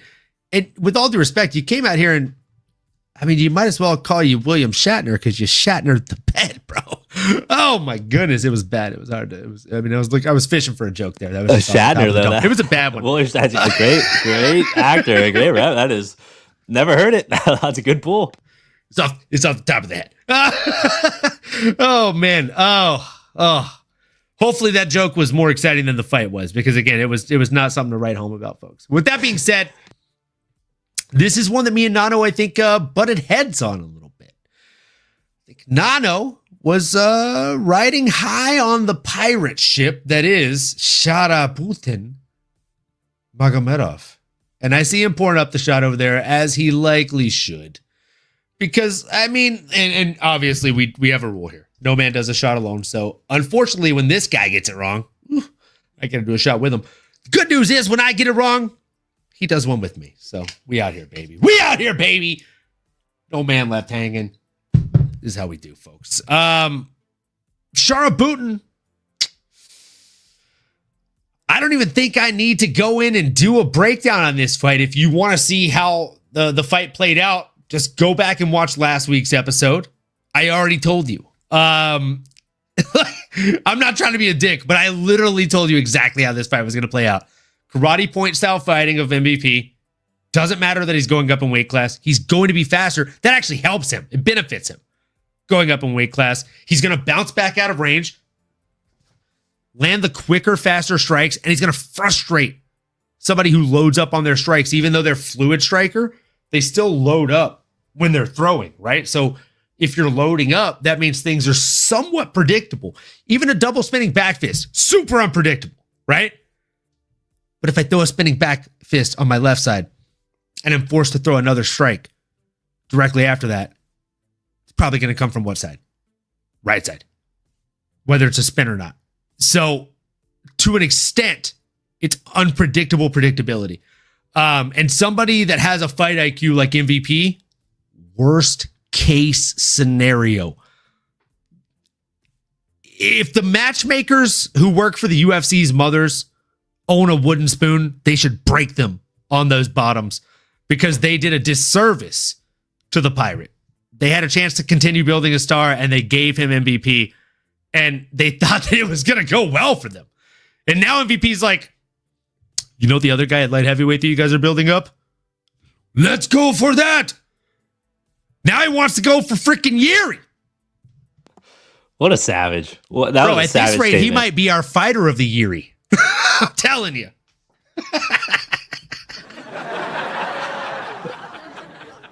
Yeah, I mean, I'm sure if we ask Mary, probably her favorite guy to come out of Bellator, and because I know it's not Michael Chandler. It's maybe been asked. Definitely not. Yeah, brother. I mean, definitely not Michael Chandler. Definitely not a Michael Chandler man. But I'll see you at the top. Before I go into my breakdown, I'm curious if you heard what Shara Bullet mentioned after the fight, and if you think it was validated or not. Did you hear this? Brother, of course I hear this. You trying to check my grappling, brother? You trying to check? No, I heard he was sick. He had a grueling fight camp. He wasn't able to train efficiently or effectively for most of the fight camp.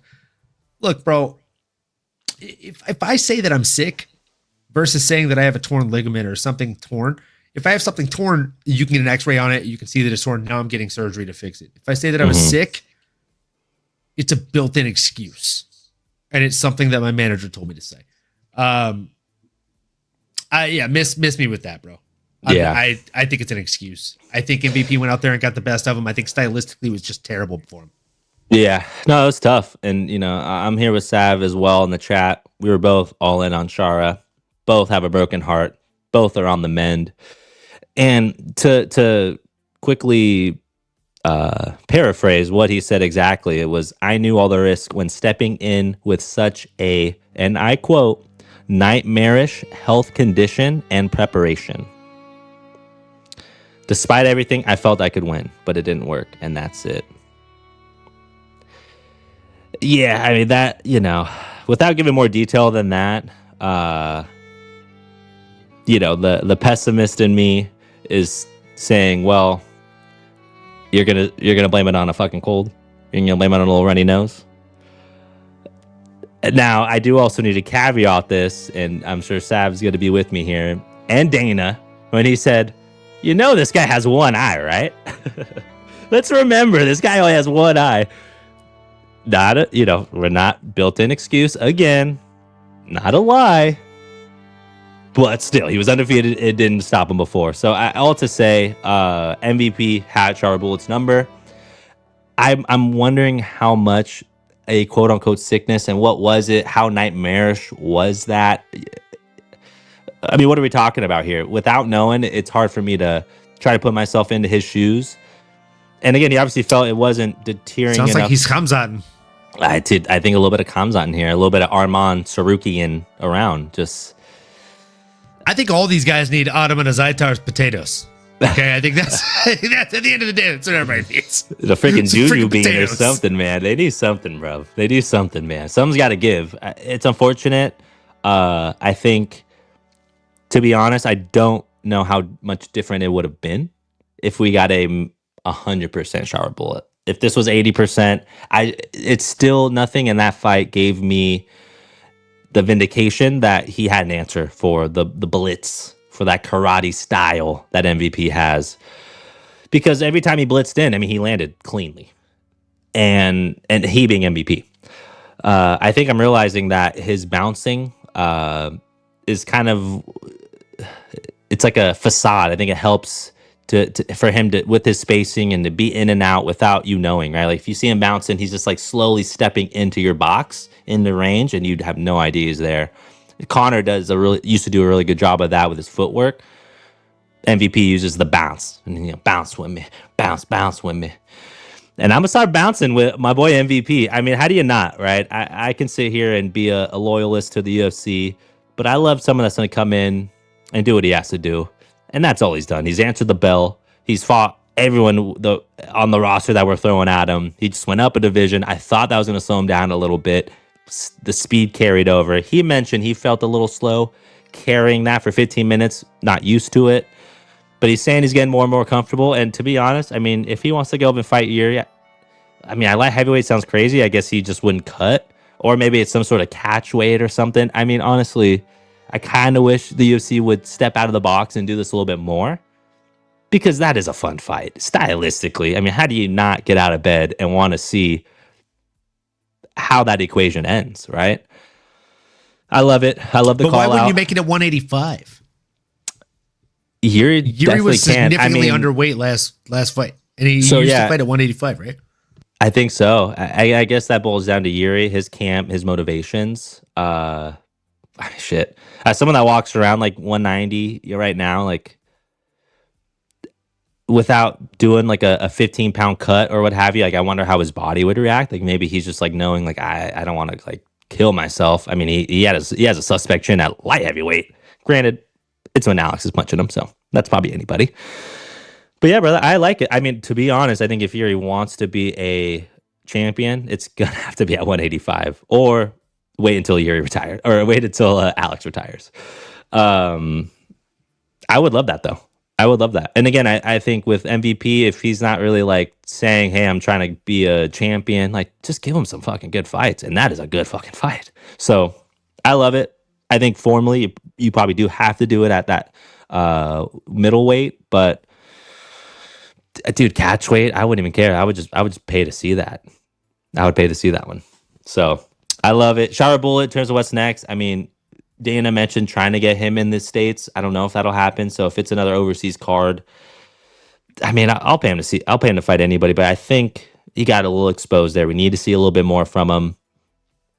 And I guess just stay healthy, get healthy. You know, it's unfortunate, but I don't love that after the fact. I don't love the excuses and the lack of like clarity. You're just saying you're sick. I mean, come on, what is it? You know, more detail would help us as fans, but maybe even the UFC or just I don't know. I just like transparency. But with all that said, brother, what do you think about? I mean, is it MVP Yuri? Is that what you want to see, or do you think he's going to go back down? I mean, what do you do with this? I got two names. I got two names, and we have a shot. And this one's on you. This one's on you, bro. This was mine. And this was a true loss. I mean, I think most of our picks we were doing pretty good. I took the L on this one. Took the L. Took the L. This was one where I literally tried to walk you off the soapbox, and you're like, I don't know, dude. I don't know. I got my eye on this guy. That feels like a bit on the nose. Got my eye on this guy. Come on, bro. Was that a pun intended? Pun intended. I don't know if that's the right move, bro. I don't know if that's the right move. I don't know, bro. And look, bro. And look. I'm saying all this to say it's been me numerous times too, folks. Like, it's been a good year for me so far. I think I've got like a 73% accuracy across all MMA fights this year, or at least UFC fights. So we're out here, and I just moved up from 33% to like 45% or so on dog picks for the year. So we're out here. We're continuing to move up in the dog picks competition. We're continuing to move up in all aspects of life, and we hope that you are doing exactly the same. So I don't need you to go from being a Saiyan today to being a Super Saiyan 3 tomorrow. right? I don't even need you to go from being a Saiyan to being a Super Saiyan tomorrow. I just need you to go from being whoever you are today to being 1% tomorrow. And on that, we say cheers to you, all 20 plus of you watching right now. Make sure you like, comment, and subscribe if you're watching on Twitter. Move on over to YouTube, please. Just even if for a moment, to hit subscribe and like on there. We appreciate you. Thanks so much. Cheers to you. And we keep on moving. Salud.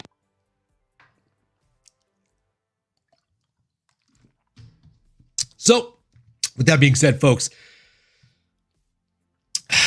the name's on the tip of my tongue. No. I have thoughts. And I don't know if you're going to like them, but I know you're going to love them. MVP, if he doesn't retire, and I'm not talking about MVP, I'm talking about the opponent I'm about to name, because I'm about to make a name for myself with this big baby. MVP versus Israel Adesanya, if not Yuri Prokaska. Whoa. Izzy wants to fight again. You know it. He wants to sail off into the sunset. Give him somebody who he does not have to worry about fainting takedowns. He'll take the fight. And you know MVP will take the fight. They've said that they're friends, etc. But we've also seen that crumble in every single MMA friendship other than Merab Dvalishvili and his friend Aljamain Sterling.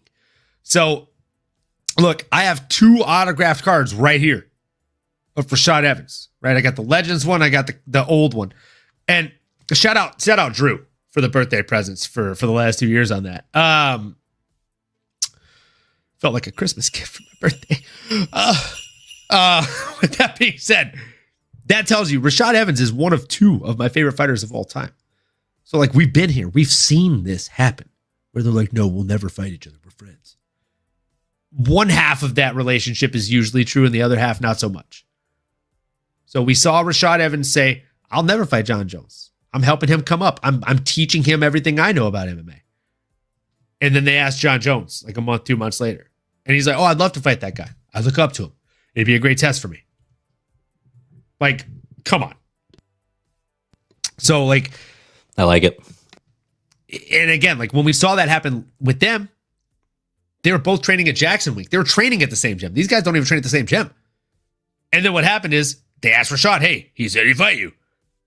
If Rashad says, I'm not willing to fight him, he looks like a pansy. So he has to say yes.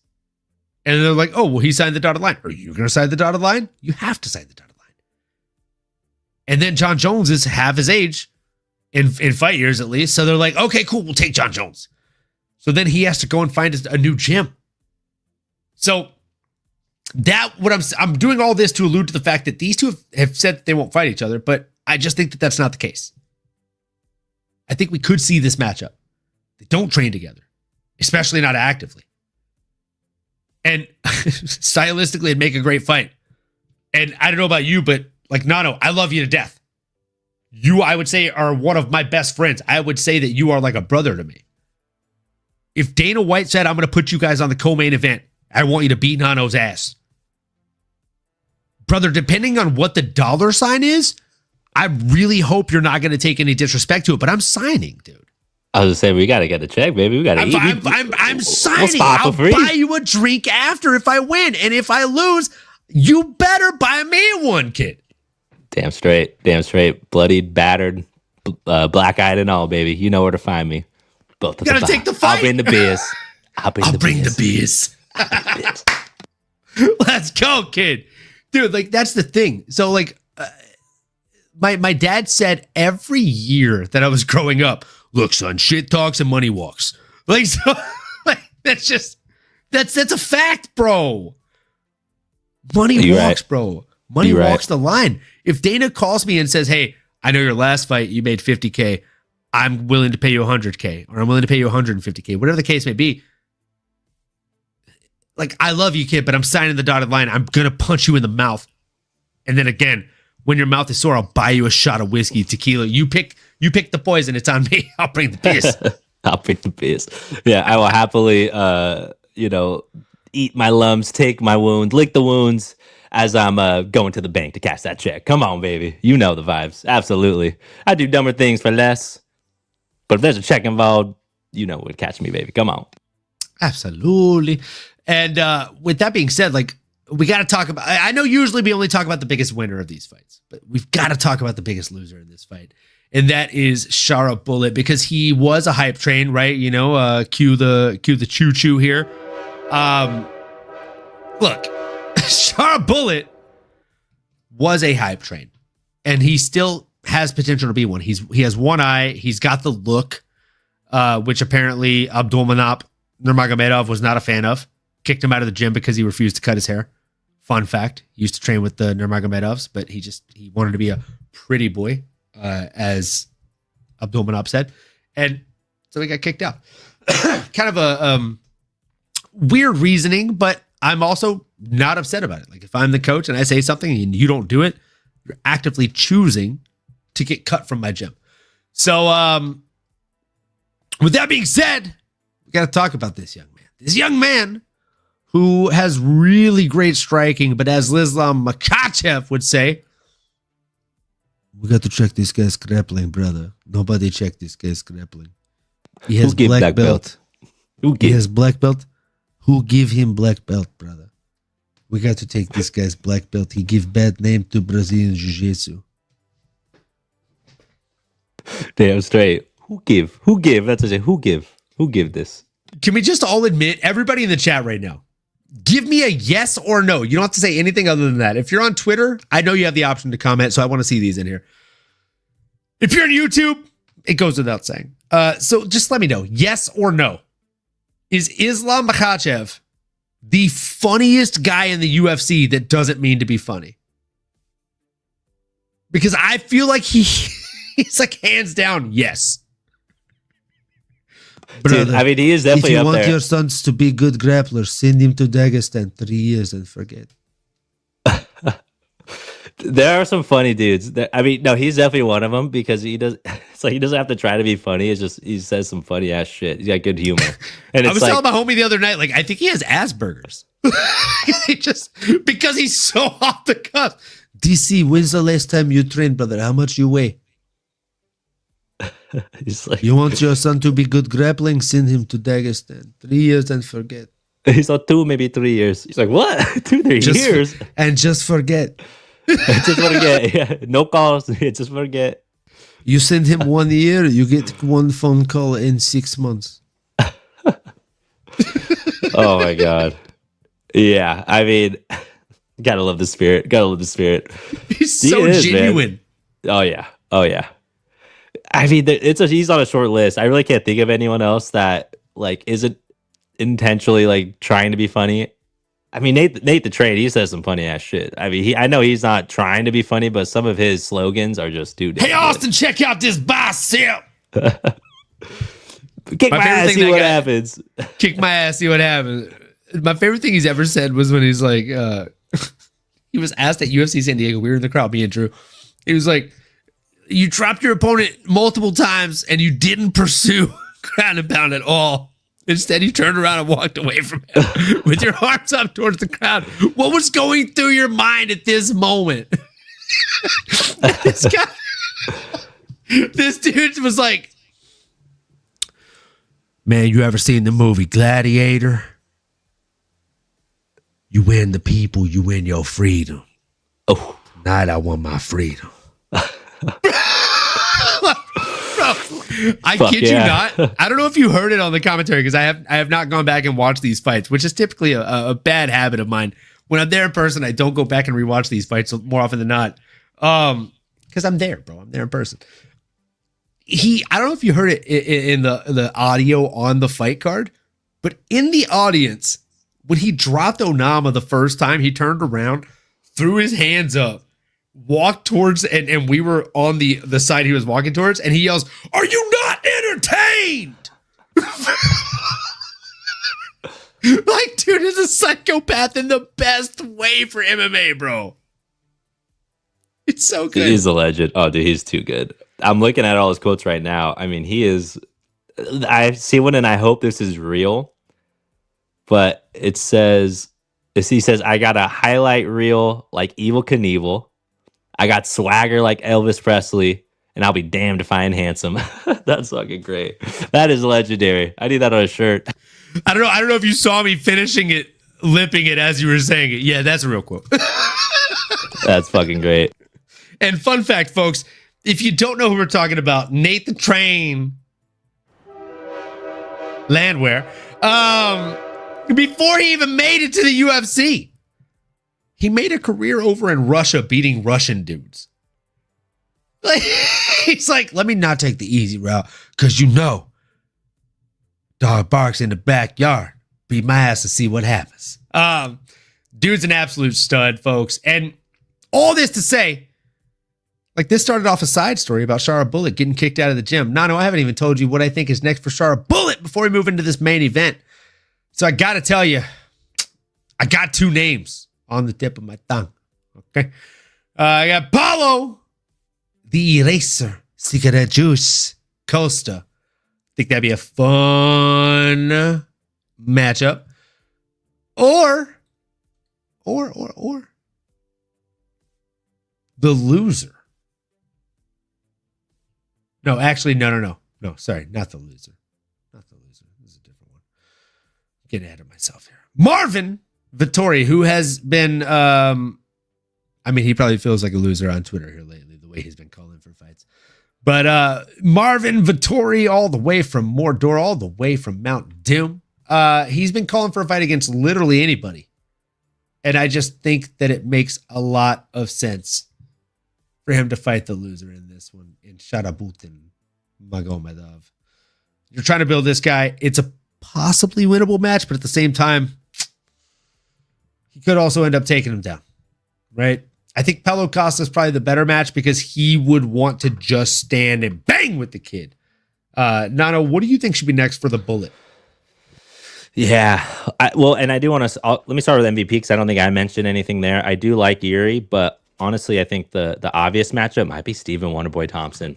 That's one of those things where two karate styles, I thought they already fought, or maybe they were supposed to, but I think that's where Shara Bullet came in and kind of stole the show. But I think Wonderboy is like the obvious matchup here, right? For MVP, if he decides to stay in that division.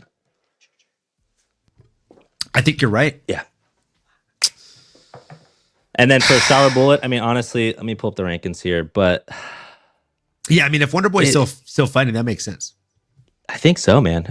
Did he mention he's still ranked? So I guess maybe TBD there. Maybe that's why they haven't fought yet. Maybe he's being a bit cautious, but that would be a great exit for a Wonder Boy. Just, hey, going out, going to fight another good karate style, maybe pass the torch, or go out there on top, which we'd love to see, like Robbie Lawler once did.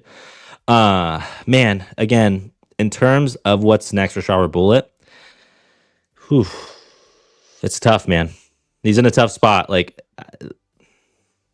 I like where you said. I think the Eraser definitely a good one. He hasn't fought. Like, what's going on with him? Outside of that, you can't really throw him any higher than he already is. So I think maybe perhaps a Michel could be a good one. My fitness consigliere, Michel. Another classic, another banger of a movie.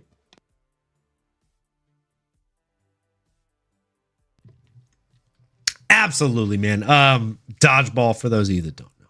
If you know, now you know. Or if you don't know, now you know.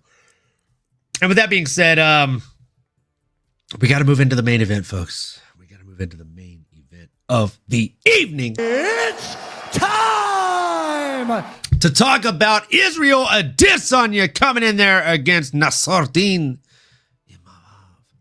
Imavov. The Frenchman just got it done, folks, in emphatic fashion. Man, final shot of the night, because we were wrong. Yeah, and I might just take this bottle to sleep with me because we were both wrong, and it was sad. It's just I didn't think, and the general MMA public felt the same way, but I didn't think that was gonna hit me as hard as it did, my brother. I freaking love Izzy Adesanya. He's been outside of Sugar Sean. If anyone asks me just randomly on the street who my guy is, it's Izzy. Izzy's the man of the hour. He's been the belle of the dance, and his run might be one of the best ever. It might be. I mean, one of the most active, one of my favorites, I think, just in terms of encapsulating fans, and for someone just being so raw, so real, so transparent, authentic, just like a cool dude. Like, honestly, he's like, I mean, short list of UFC guys that I'd want to grab a beer with, get beat up by, stare at the sunset. I don't know, talk life, do DMT with, whatever it takes, ayahuasca. I don't know. All jokes aside, this was a little bit of a passing of the torch, man. And Khabib really hit the nail on the head. And he said, at this game, brother, it's levels, my brother. And time is undefeated, my brother. It's a young man's game. Everyone at that same level. And eventually, someone will catch up and pass your level. Your level will go down. And I think that's what we're seeing. Still look great. I mean, I don't want to sit here and say Izzy's washed. He will go out there and continue to put on great shows. But I think we're starting to see the delineation from those guys that are the cream of the crop, or just a little bit meaner, a little bit hungrier, a little bit more durable. Obviously, I think at this point, got to start questioning, how healthy Izzy is going into these. I mean, that was a mean 1-2 that landed and dropped them. It's tough, man. Like, I feel like a family member passed away. I'm like sad, bro. It was hard to watch. It was hard to watch. And like, I want to be happy for Imavov. He's a guy that does it all the right way. I honestly really like his physique. Like, I feel like I want my body to look like his. Like, skinny legs, big old biceps, and heavy hands. Man, I'm gonna toss it back to you here. I'm too sad to continue on, but like, that's all I got, man. I'm sad. Talk to me, brother. Man. Well, we have this final shot to do. So let's do it. Pour it up if you haven't already.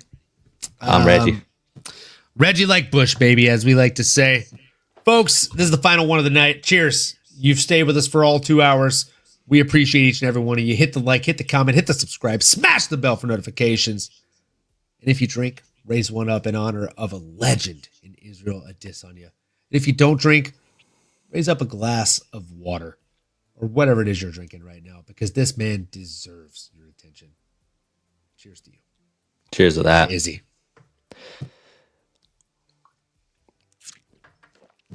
And yeah, don't be like me. Okay, don't cry because it's over. Let's smile because it happened. And I'll leave it there. I cried because it's over. It happened, folks. It happened. Yeah, don't be like us. Fight. It was a tough fight. The toughest thing about it is this fight. I'll be honest with you, Nano. If I had to tell you like a fight that I had flashbacks in, I would tell you it was Jack Della Maddalena versus Randy Rude Boy Brown. Because Rude Boy did everything right up until he lost the fight. And it was, you could say the exact same thing about Adesanya. And if you don't believe me, go back and look at the stats, folks. 32 total strikes to 18. Go ahead, Nano. I was just saying the same thing to DDP. I mean, to the current champ, he was looking good until he wasn't. I mean, not that he was necessarily winning it by a landslide, but he had the champ on his back foot. But all it takes is one in this sport. We know that.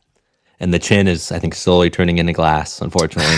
It's tough. It's tough. The chin, as I look, if you haven't clipped it yet, folks, here's your chance to clip this quote, because I'm going to say it again. The chin in a mixed martial arts fighter or a boxer, it's very similar to a milk carton, right? You take that milk carton out, you pour yourself a cup. Maybe you're making coffee for 5 minutes. You leave it out on the counter for 5 minutes. You've just taken seconds, maybe minutes off of that milk carton's expiration date. Maybe it's a busier day at work on Wednesday. You got a bunch of big client meetings at your home office virtually, and you forget the milk carton on the counter for an hour. What do you think happens? Well, you just took a day off that milk carton's expiration. Well, if a milk carton's got 14 days on average, the human chin only has a handful of knockouts on average and a handful more punches on average that they can absorb. He has started to absorb more and more damage in each of these fights. The Yoel Romero fight didn't do him any favors. The Robert Whittaker fight didn't do him any favor, especially that second one that he shouldn't have won. Looking at you, Leroy, for the praise there on that one, on that admission. And with that being said, folks, like, this man, his chin is deteriorating like the expiration date on a milk carton. It's tough to see, especially as him being one of my favorite fighters to watch. I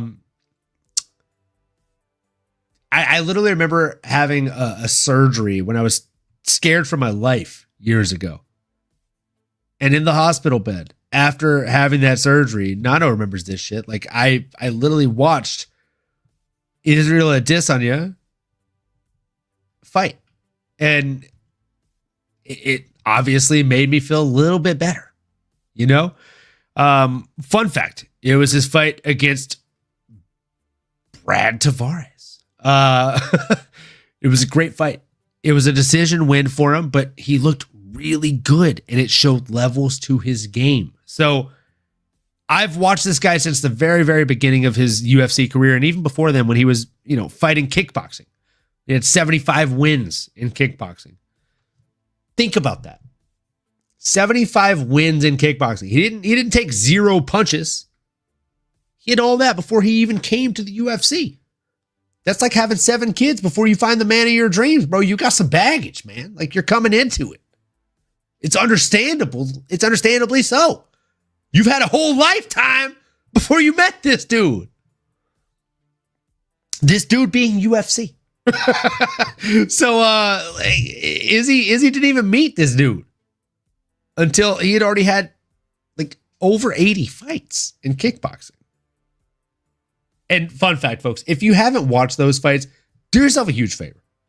Go back and watch some of Izzy's old fights because they are simply mesmerizing. And not only in kickboxing, right? Like, if you want to ask me, and we have to talk about this because I'd be remiss if we didn't. I know. Like, real talk, I don't know about you, but my favorite UFC bout of Israel Adesanya, top 2, gotta be Derek Brunson versus Izzy at UFC 230. Cormier versus Lewis. Back when Cormier was a heavyweight. And his debut in the UFC against Rob Wilkinson, when he got that second round knockout just 3 minutes and 37 seconds in. Just knees and punches. I mean, head, shoulders, knees, and toes. Oh, man, it was nasty. And of course, the headliner of that fight card on UFC 221 was Romero versus Rockhold, to let you know where we were on the trajectory of the UFC. That was headlining a whole ass card. So, folks, he was one of the first fights on the card for that fight card. And Rockhold and Romero were headlining it. Years later, he would go on to face Romero and beat him. So this man has had just a hell of a trajectory as far as career goes, and you got to give him his respect. Nano, tell the people what your favorite Israel Adesanya fight was. Man, you did mention 2 good ones, but I do think the one that first came to mind when you were talking there, and it was partially like the coming out party for Izzy. And you know what I'm going to say. It was against Kelvin Gastelum. That fucking war that they put on was one of the craziest fights I've ever seen. Back and forth. 2 guys laying it all out there, knowing the title contention's on the line. And like you put here in the chat, you visibly see, it is not conjuncture, it is not hyperbole. You literally see Izzy Adesanya mantra, like telling his inner self, I'm willing to die. I'm willing to die here. I am willing to die. I am ready. And he went out there and did the killing. Slayed the dragon. Absolute stud. That is really the moment that I will always go back to because that started his run. That was where we found out what Izzy's made of.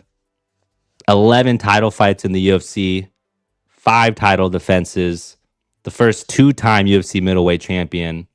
And the only man to beat Alex Bejeda in the UFC. I mean, he was special, man. He was one of the most active champions for a long time.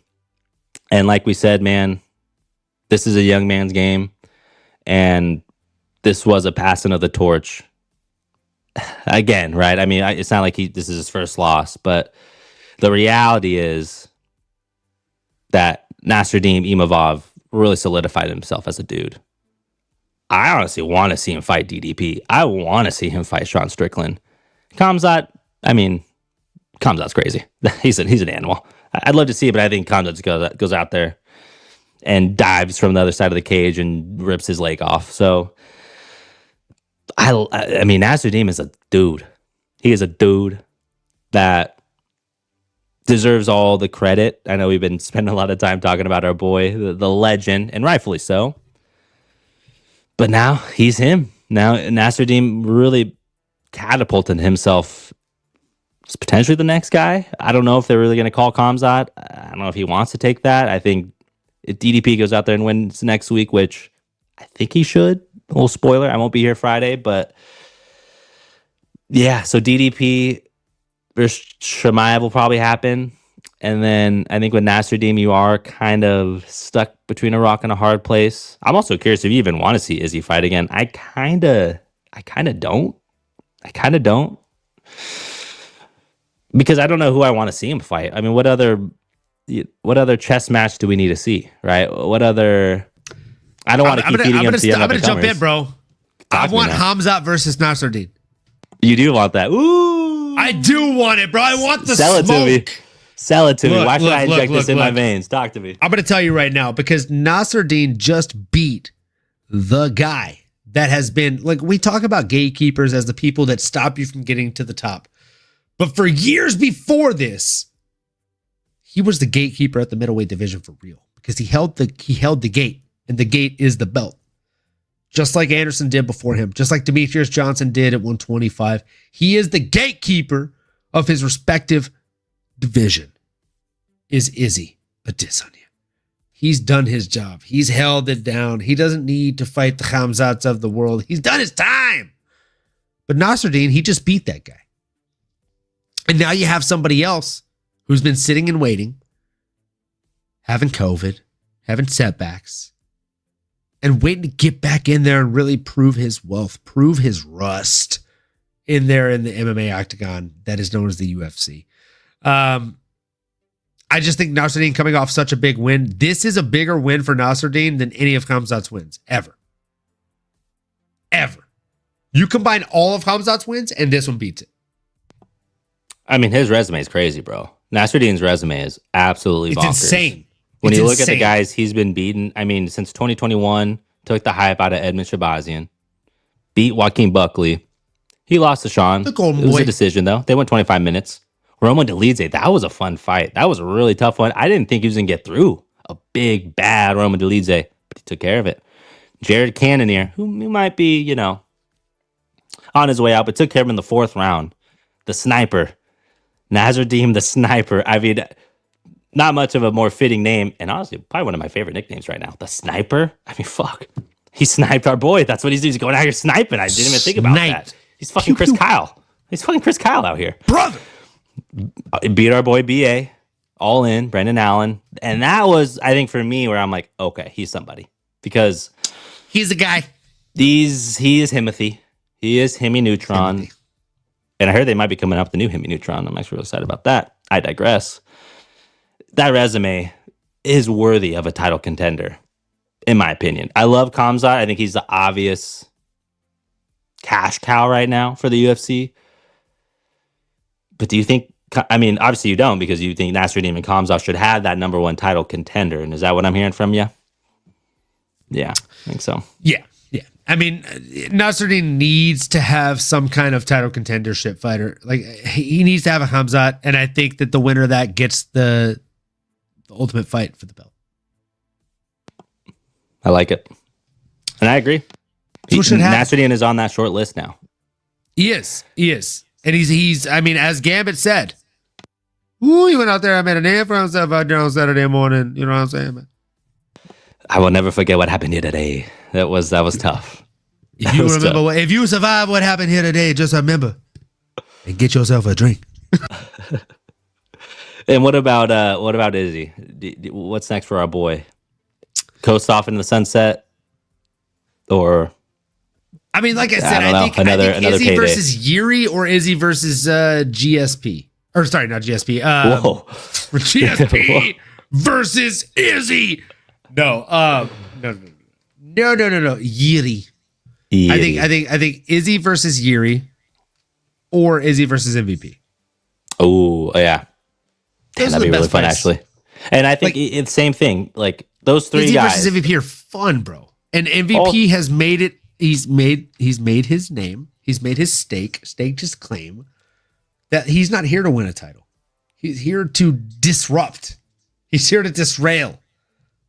Let him continue to do that. And if not, then worst case scenario, you let your gatekeeper of an amazing champ in Israel Adesanya just sail off into the sunset with a win. Yeah. No, I love it. Honestly, I think I take back. What a flying kitten. Shout out. Aliens. I think they're real. They may be walking among us. I don't know. That might be a pod for another day. Brother, Flying Kitten 22. I was going to say 2022. The Flying Kitten 22 in the chat. Let me just tell you, my friend, this fight card definitely had us purring. Oh, yeah. Absolutely. Purr, baby, purr. It was a fun one, man. I think I like your pick more than mine. I think Izzy and MVP would be a banger. That'd be an absolute barn burner. And I don't even care what weight it's at. I don't care when it happens. But those are two guys that just want to go out there and put on a show and will not take each other down. I love it. Like, sign me up for that for sure. And then, yeah, and I think if you're Izzy, you're probably, regardless, just ride out, have a good speech. Maybe it's like a farewell tour type thing. And MVP, you keep it moving. Win or loss, you're in the same spot. You're jumping weight classes. You're just being a Swiss Army knife. I love that. Absolutely love it. Yeah, 100%, man. Look, with people like these, there are just so many names on the tip of the iceberg for them. And it's crazy because, like, Izzy loses and we still spend 80% of the time talking about him. And that tells you, even as much as I want to see him retire, even as much as it makes sense for him to retire, it kind of feels like you're cutting the steak wrong if he retires, right? You got to have him go out on a win. Maybe we set him up for some kind of trajectory for that. Maybe he accepts the fight against the orc from Mordor himself, the rematch there in Marvin Vittori. But either way, folks, I'm excited for it, and I'm just as excited, if not more excited, for this DDP versus Strawn Strickland headlined UFC 312 card coming up next. Folks, as Nano said, he unfortunately will not be able to make it to the Friday episode. I'm going to be in Vegas for a work trip for the next few days, so I won't be able to record those in between days, but I'll be back. I promise. And when I do, we'll have a surprise co-host that I honestly cannot wait to welcome, folks. So if you've tuned in for the entire 2 hours and 13 minutes thus far, or you just tuned in for the last 5 minutes or 30 seconds even, we appreciate you. We appreciate you all the same, folks. Do us a favor, no matter how long you've tuned in, like, comment, subscribe, smash that bell for notifications. And if you're not already, lock in, folks. Subscribe to @MMAnomaly on all platforms. And the one thing that we really, really ask that you do in each and every one of these is this. Keep on going and keep on growing, folks. We'll see you next time. You've been listening to the MMAnomaly Show. No filter. As you may have been able to tell, we dig the MMA, and our passion is to dive deep into the upcoming fights, give you our expert breakdowns, and help you make sense of all the chaos that is the fight game. We hope you've enjoyed the show. If you did, make sure to like, rate, and review. We'll be back soon, but in the meantime, make sure to find us on YouTube, Twitter, Instagram, and Twitch at MMAnomaly. Be cool, and we'll see you next time.